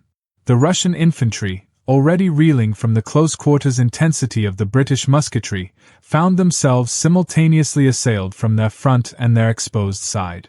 Their officers, trained for frontal warfare, lacked the doctrine and the means to effectively pivot an entire column to address the flanking threat. The natural instinct of the rear ranks was to recoil or seek cover, an action that invariably led to internal chaos and congestion within the tightly packed formation. The continuous, focused fire from the French guns achieved the primary objective. It neutralized the Russian numerical advantage by pinning and destroying large concentrations of reserves before they could be fed into the main assault on the crest. The Russian command, committed to their frontal push, found their replenishment lines being systematically erased by the relentless fire from their own left flank. Furthermore, the French artillery's presence enabled the crucial final infantry push.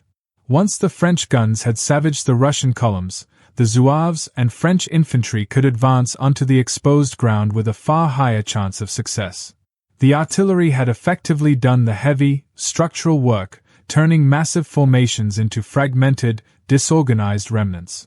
The subsequent infantry action, the final joint bayonet charges that cleared the plateau, was rendered possible by the softening effect of the French cannonade. The action of the 6-gun battery, a specific French unit that deployed under intense fire, is legendary. These pieces, positioned with bold aggression, maintained a ferocious rate of fire that concentrated entirely on the Russian flank. Their discipline and high explosive output provided the final, technical coup de grace to the final wave of Russian attackers who were still struggling to seize the key vantage points near the sandbag battery. In a battle defined by fragmentation and confusion, the French artillery delivered the single most coherent, devastating, and coordinated military action of the day. It provided the necessary systemic intervention, the structured application of overwhelming industrial firepower that the exhausted British force could no longer sustain. The technical truth of Inkerman is that while British courage held the line, French cannon fire on the flank broke the attack. It forced the Russians into a costly, irreversible retreat, confirming the battle as a victory earned by Allied military synergy, not isolated national effort. The relentless shelling ended the Russian will to fight, transforming their desperate push into an organized withdrawal. The combined psychological shock and physical devastation inflicted by the Allied defense, specifically the relentless flanking fire of the French artillery and the tenacious, close-quarters musketry of the combined British and French infantry, reached a critical threshold around noon. The Russian renewed push, despite its enormous weight and sacrifice, had failed to secure the crucial crest. What began as a strategic withdrawal soon devolved into a chaotic, irreversible collapse, exposing the fatal inflexibility and the loss of tactical coherence that plagued the centralized Russian command structure. The order for a general withdrawal was given not out of a lack of courage. Russian soldiers had fought with astonishing, fatalistic bravery, but out of strategic inevitability. General Dannenberg and the remaining commanders recognized that the arrival of fresh French infantry and the devastating accuracy of the Allied cannon fire meant that any further commitment of reserves would simply translate into more pointless slaughter. The objective of breaking the siege and seizing the heights was unequivocally lost. The Russian retreat was an immediate, structural disaster, a grim mirror image of their disorganized advance through the fog hours earlier. Their doctrine, built upon rigid, massive formations, proved utterly incapable of executing a fluid, controlled withdrawal under intense pressure and fire. Columns that had been decimated by shrapnel and canister were now ordered to fall back through the same treacherous ravines they had ascended, leading to instant congestion and widespread panic. The terrain that had provided concealment for their ascent now acted as a death trap for their retreat. The steep, narrow slopes and choked ravines became bottlenecks where thousands of men, struggling to withdraw, were forced into dense, static targets. This was ruthlessly exploited by the Allied artillery. The French gunners, having achieved clear fields of fire, turned their attention to the retreating mass, accelerating the Russian collapse with continuous, high-explosive shelling. The tactical intention was clear: to inflict maximum punishment during the withdrawal, thus preventing any realistic possibility of a renewed attack in the following days. The loss of tactical coherence within the Russian ranks was swift and absolute. Unlike the British, whose fragmented units maintained individual fire discipline even when isolated, the Russian system was dependent on the visible presence of officers and the strict maintenance of column formation. Once the frontal momentum was broken, and their immediate officers fell, the remaining soldiers often lost their sense of purpose. Units mixed indiscriminately, and the carefully planned withdrawal routes dissolved into a vast, panicked flow of men struggling simply to descend the slopes and escape the relentless Allied fire. A crucial factor contributing to this collapse was the disproportionate loss of Russian junior officers and NCOs. In the dense columns, these leaders were often positioned prominently to guide the formations. Their casualties were extremely high, leaving the rank-and-file soldiers, many of whom were recently conscripted peasants with limited training, leaderless and strategically directionless. The surviving masses possessed physical strength but lacked the organizational framework necessary to re-establish a defense or conduct an orderly retreat.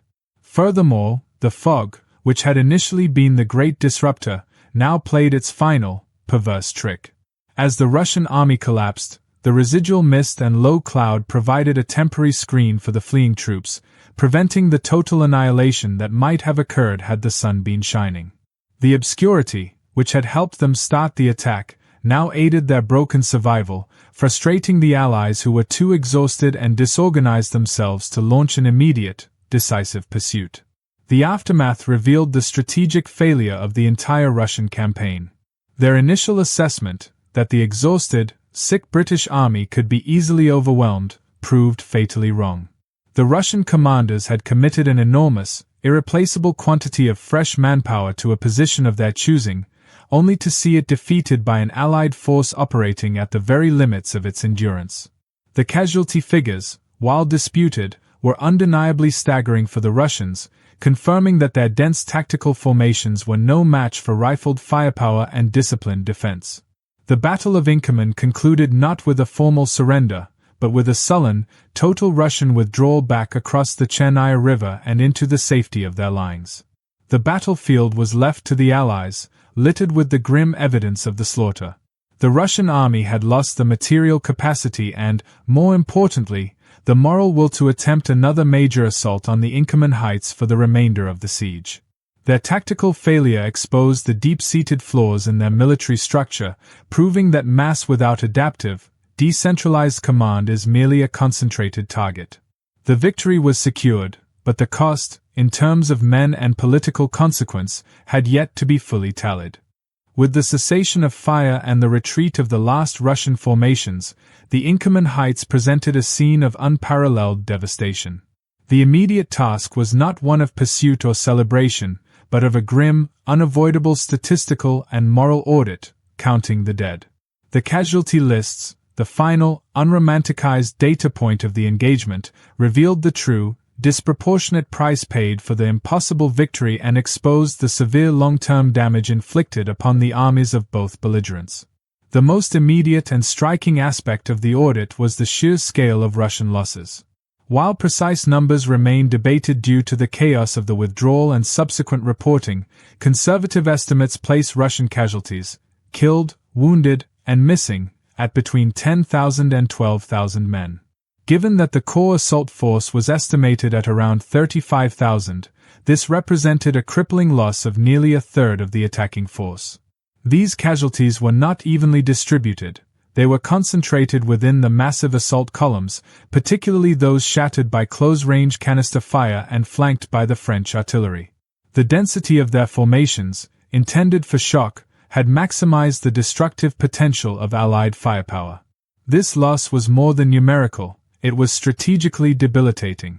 The Russian command had committed a large reserve of fresh, irreplaceable manpower, much of it drawn from the garrisons of Odessa, into a single, failed operation. The moral impact on the surviving Russian army, already strained by the siege, was profound.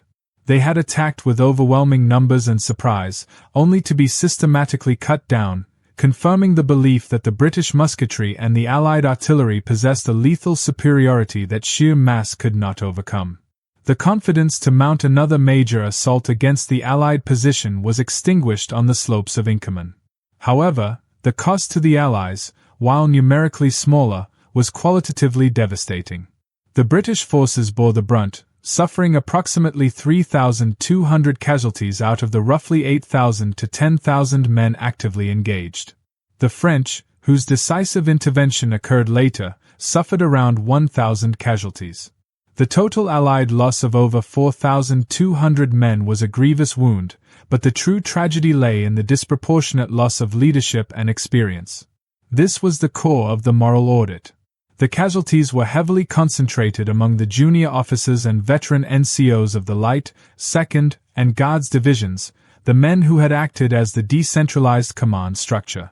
Inkerman was a leader's battle at the regimental level. The requirement for officers to lead from the front, to physically rally and direct troops in the fog, meant they presented unavoidable targets. Major generals, colonels, and captains fell in staggering numbers. The loss of officers was so severe that some companies were left in the hands of the most senior surviving private, incapable of performing complex command duties. This heavy attrition of the veteran leadership created an institutional void. These were the highly trained, professional soldiers whose experience was crucial for the long, grueling operations of the siege. Their replacement would be inexperienced subalterns or raw recruits rushed from England, men who lacked the essential training to cope with the endemic disease, logistical failure, and moral complexity of the Crimean campaign. The victory, therefore, came at the cost of irreplaceable human capital, severely weakening the long-term effectiveness of the British field army. Furthermore, the audit revealed the deadly connection between the battle and the logistical failures that preceded it. The thousands of wounded soldiers who lay scattered across the muddy, freezing plateau now faced a secondary, equally lethal threat: the collapse of the medical services.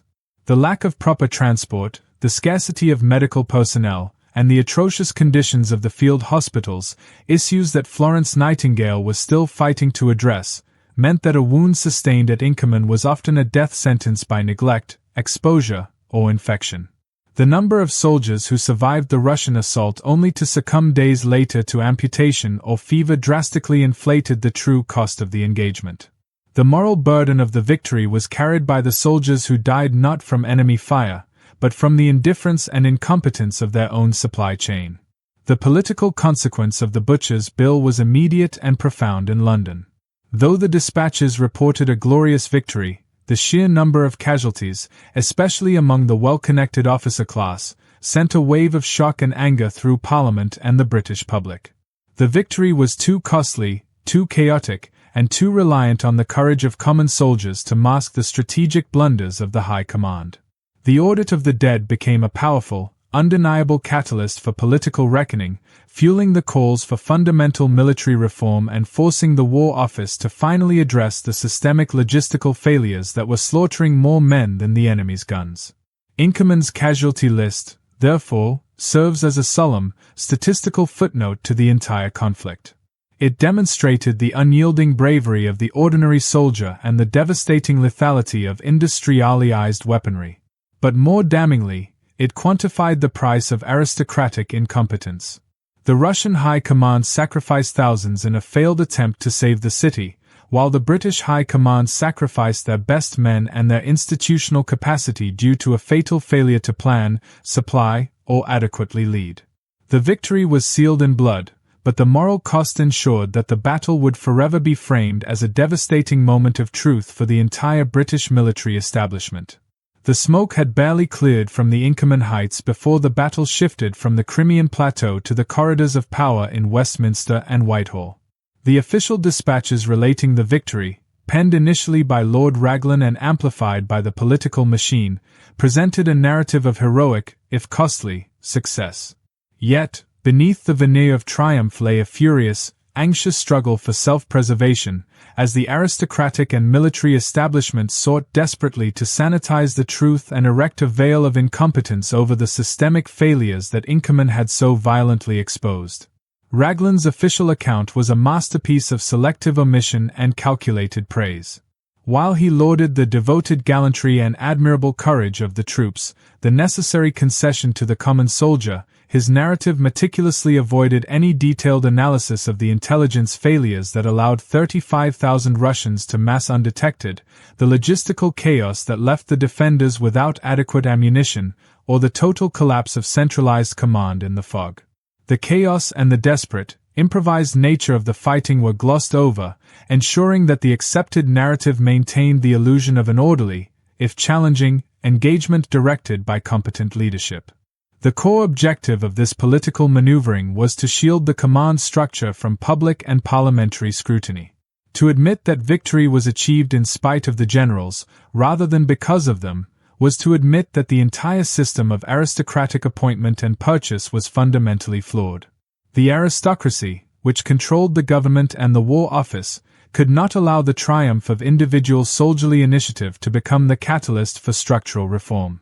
The soldiers' battle was therefore framed as a fortunate exhibition of innate British courage, a quality that supposedly compensated for any minor organizational hiccups. This narrative was immediately and furiously contested by those who possessed the uncomfortable truth. Letters from junior officers and, more powerfully, the reports filed by war correspondents like William Howard Russell of the Times, painted a drastically different picture. Russell's dispatches, unfiltered, immediate, and graphic, detailed the mud, the exhaustion, the lack of medical care, and the sheer desperation of the fighting. His reporting acted as a corrosive acid on the sanitized official narrative, confirming the public's worst fears about the government's competence. Russell's pen, reporting on the reality of the logistics, inflicted more damage on the Aberdeen government than any Russian shell. The political consequence was swift. The sheer volume of casualties, particularly the high attrition among the well-connected officer class, meant that the tragedy was felt acutely within the powerful political families. This, combined with Russell's unrelenting revelations of the mismanagement and the suffering, led to a crisis of confidence in the House of Commons. The argument was simple and devastating. If the British could only win a battle of survival through pure, unassisted courage, what hope did they have of winning the war through strategy? The clamor for a parliamentary inquiry, a Sebastopol committee, became irresistible. The Aberdeen coalition, having muddled their way into the war, could not survive the moral and statistical indictment of Inkerman. The subsequent political maneuvers were designed to deflect blame.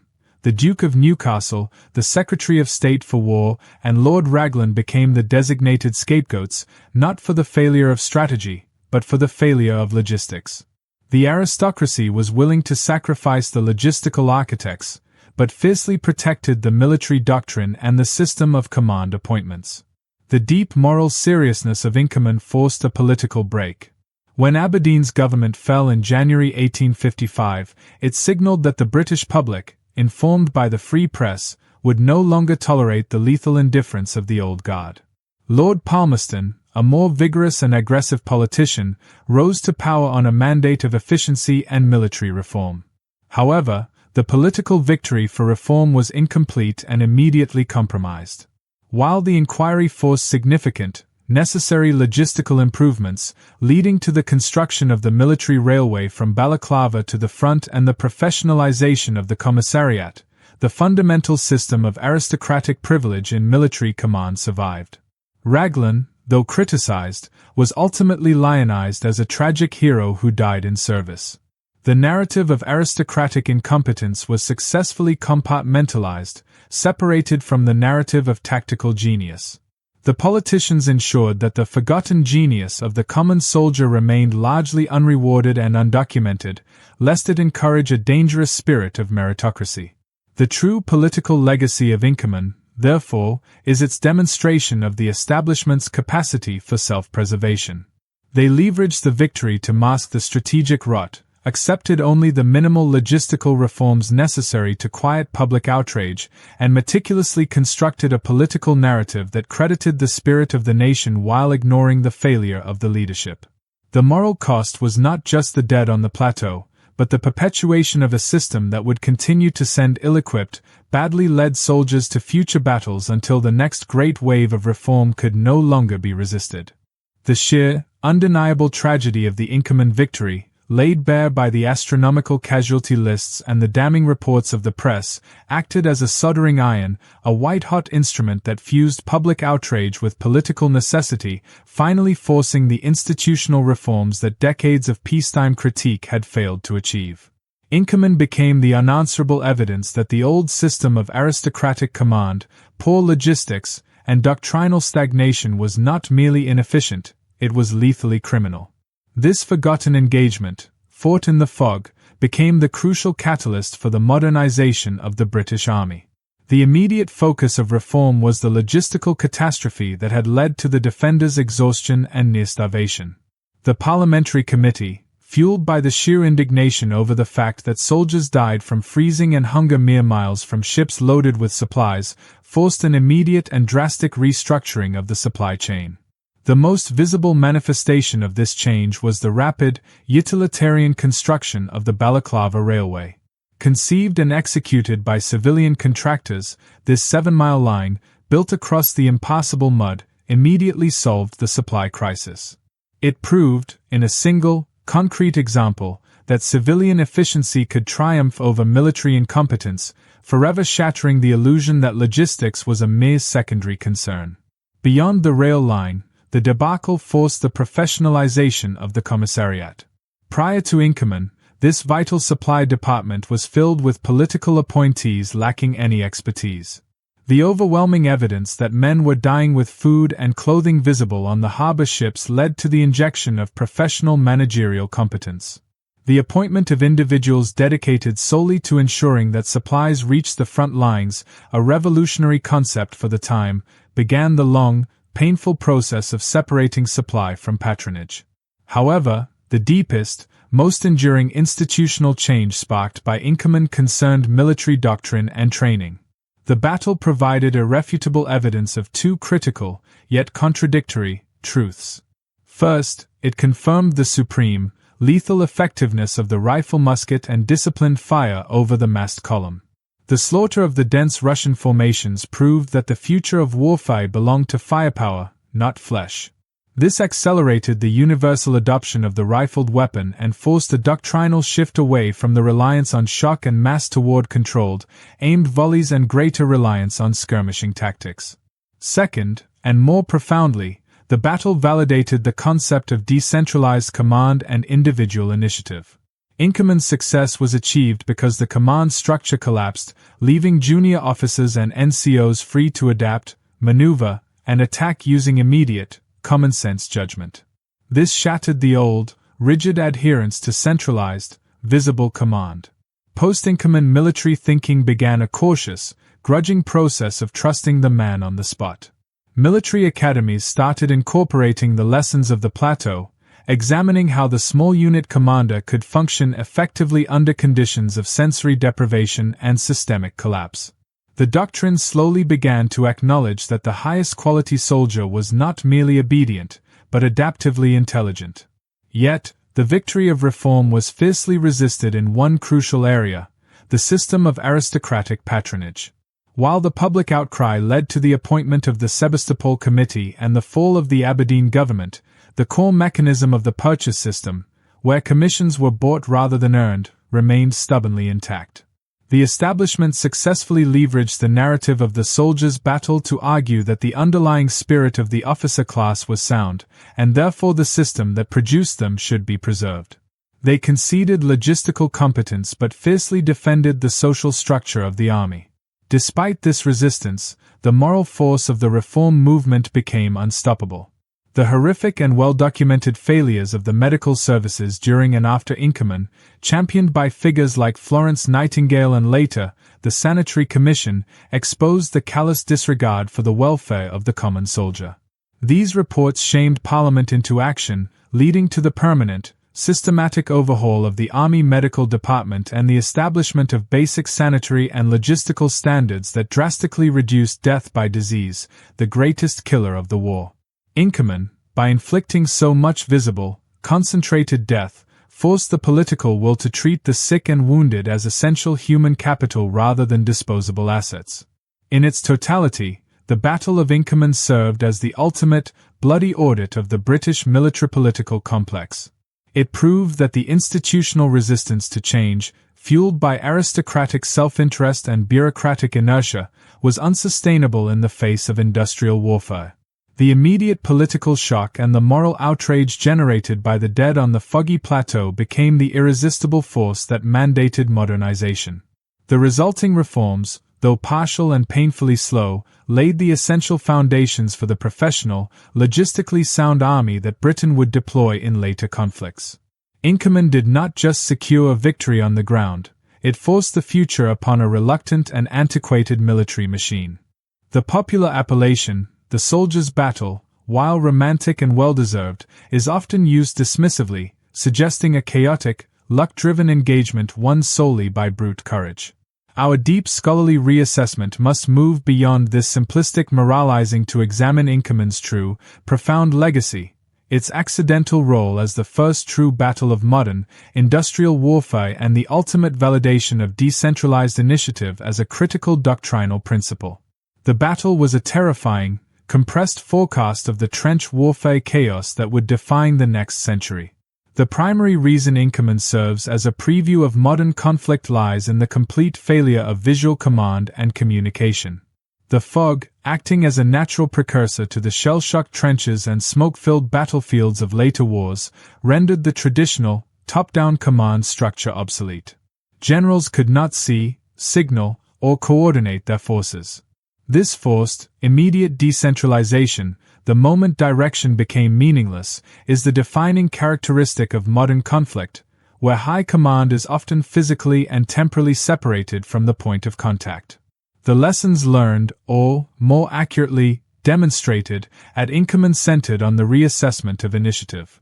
For decades, British military doctrine prized obedience and synchronized drill above all else, seeing individual initiative as a risk to cohesion. Inkerman flipped this premise on its head.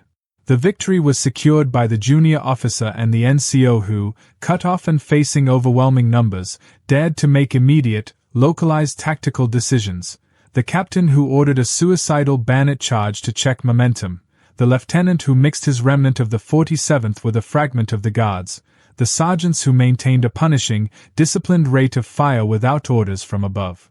This decentralized, fluid response proved exponentially more effective against the rigid, unadaptive Russian columns than any pre-planned grand strategy could have been. This success forced military thinkers, even those resistant to reform, to confront the necessity of cultivating the adaptively intelligent soldier. The future of warfare, as glimpsed through the Inkerman mist, would belong to the army that could embed sufficient tactical and moral competence within its smallest units. The British Army, reluctantly, began a long process of revising its training manuals to emphasize leadership by decision at the regimental level, acknowledging that the collapse of technology, or environment, in this case, places the entire burden of success on the man on the spot. Inkerman also stands as a devastating testament to the supremacy of rifled firepower over human mass.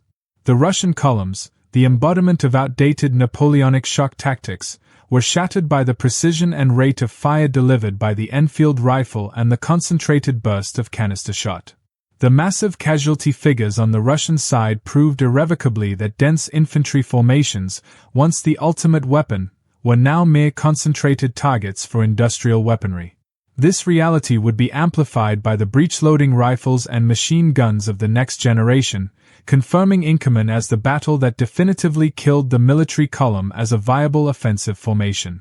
Furthermore, the engagement served as a terrifying case study in combined arms necessity.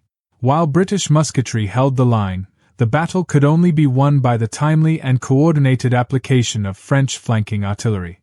Inkerman proved that in the face of overwhelming odds, defensive tenacity must be paired with overwhelming, focused offensive firepower delivered by specialized branches.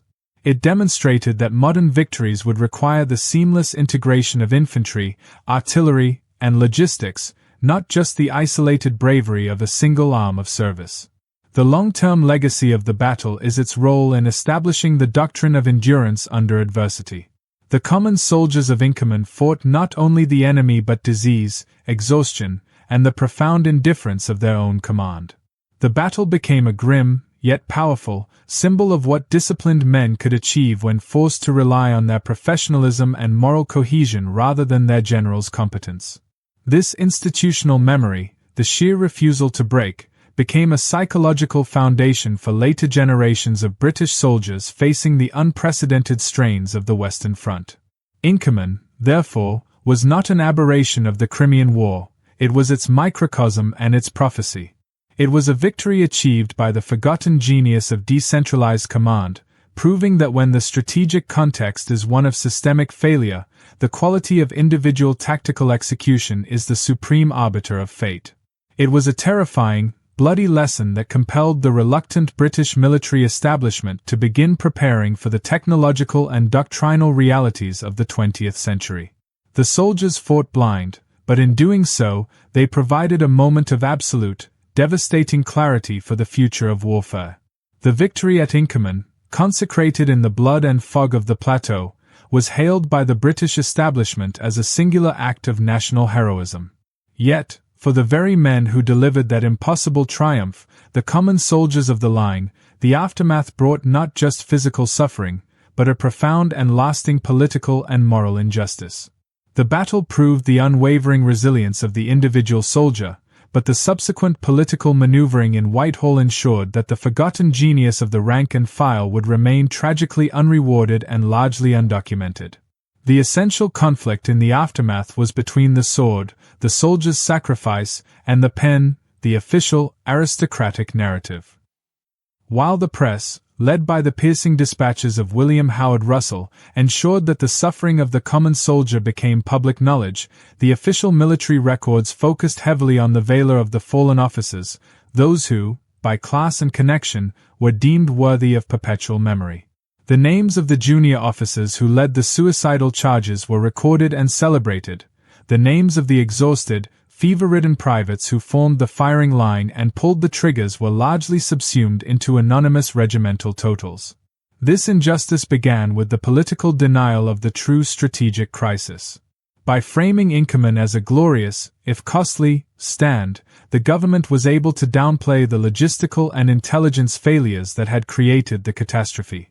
The soldiers who had endured disease, cold, and starvation before the battle were simply expected to endure them after the victory. The logistical reforms that were implemented were agonizingly slow, meaning that the immediate fate of the wounded and the survivors was scarcely better than that of the dead. The survivors of Inkerman returned to the appalling conditions of the British camps. The high ground had been won, but the debilitating siege continued. The physical and psychological exhaustion from the battle, combined with the continuous exposure to disease and lack of proper provisioning, meant that Inkerman's butcher's bill continued to rise for weeks after the fighting ceased. Men who had stood firm against the Tsar's columns succumbed instead to cholera, dysentery, and the brutal Crimean winter. The injustice was the institutional failure to capitalize on the victory by adequately protecting the very men who had won it. The common soldier paid with his life not only for the failure of tactics but for the failure of basic humanitarian logistics. Furthermore, the system of military reward was profoundly unequal. Medals and honors, while distributed, often failed to capture the decentralized nature of the heroism displayed. The Victoria Cross, instituted 2 years later in 1856, would retroactively attempt to address some of these egregious oversights, but the immediate recognition often flowed through the established channels of rank and influence. The genius of the corporal who maintained the rate of fire, or the private who foraged for ammunition under fire, was simply too decentralized and too common to fit the aristocratic model of formal heroism.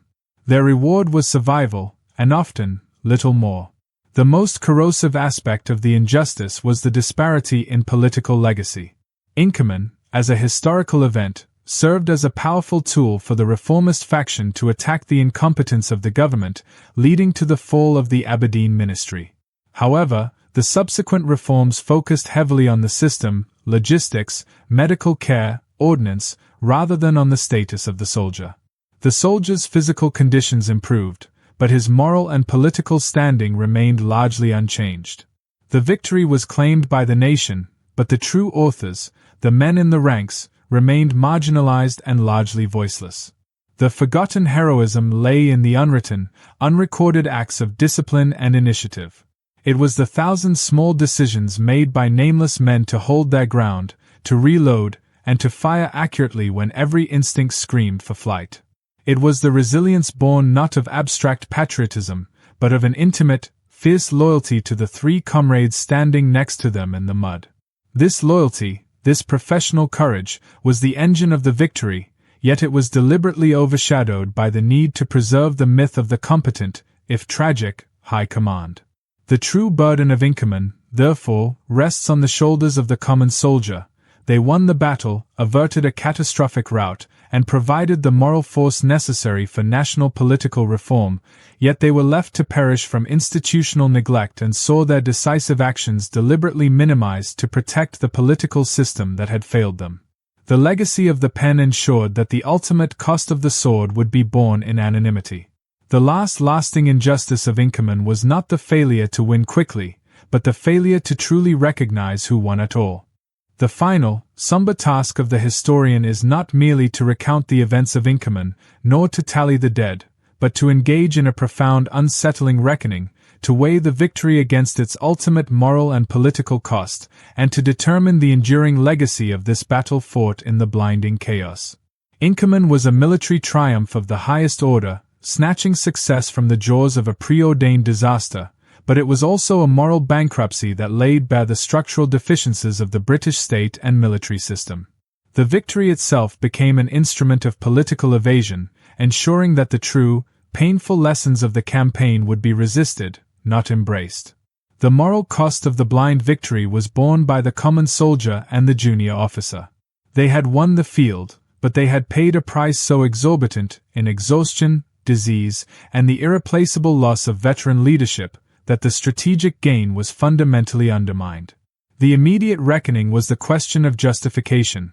Was the preservation of the siege position worth the calculated sacrifice of thousands of Britain's best-trained men? The answer, measured solely by the failure of the government to provision and care for the survivors, must be a resounding no. The soldier's courage was treated as an infinite, disposable resource, used to compensate for the finite, fixable failures of aristocratic logistics. The moral stain of Inkerman rests not on the fighting, but on the subsequent institutional neglect that allowed the wounded to die in agony and the healthy to succumb to exposure. This moral tragedy was amplified by the enduring political legacy of the event. Inkerman proved to be a politically elastic phenomenon. For the public and the reform movement, it was the final, devastating proof of the need for change, the soldier's truth. It mobilized Parliament, led to the fall of the ineffective Aberdeen government, and initiated the essential, if grudging, reforms in logistics and medical services championed by figures like Palmerston and Nightingale. However, for the entrenched establishment, the victory provided a political shield. The argument became, how could the system be fundamentally flawed when the army, under that very system, achieved such an astonishing victory? The narrative successfully segregated the genius of the soldier from the incompetence of the system. By praising the spirit of the British Army, the political class managed to protect the core mechanisms of aristocratic privilege, the purchase of commissions, the selection of commanders based on social rank, and the doctrine of rigid hierarchy. The reforms were thus focused on the symptoms, the mud, the food, the transport, rather than the disease, the flawed structure of command. The most unsettling aspect of the legacy is how the battle distorted future military doctrine. Inkerman's success, achieved through chaotic, decentralized initiative, should have taught the British Army that future command structures must be fluid and trust the man on the spot. Yet, the dominant, conservative military thought rejected this chaos. Fearing the loss of control and the implied critique of the general staff, many commanders chose to see Inkerman as a unique aberration dictated by the weather, rather than a prophecy of modern war. They doubled down on the principles of central control and rigid discipline, believing that only a return to order could prevent such near disasters. This resistance to learning the true lessons of decentralized command would haunt the British Army in later, larger conflicts where industrial warfare again rendered centralized control impossible. The forgotten genius narrative, which we have meticulously reconstructed, stands as the enduring counterpoint to this official history. The genius of Inkerman was not an individual general, but the collective, disciplined, and adaptive response of thousands of ordinary men trained to a level of individual professional competence that allowed them to function when the institutional framework collapsed. The final reckoning demands that this reality be acknowledged. The common soldier's ability to improvise, fight independently, and apply their training reflexively was the true strategic engine of the day. In its totality, the Battle of Inkerman was a victory over a failed plan by a broken army. It confirmed the unwavering personal courage of the British soldier while condemning the leadership and political system that made such desperate courage necessary. The enduring political legacy is the profound, uncomfortable question it leaves unresolved. What price is too high for a victory that shields fundamental incompetence? For the thousands of men who froze and starved in the subsequent months, the answer was tragically clear. Inkerman was a blind victory that, years later,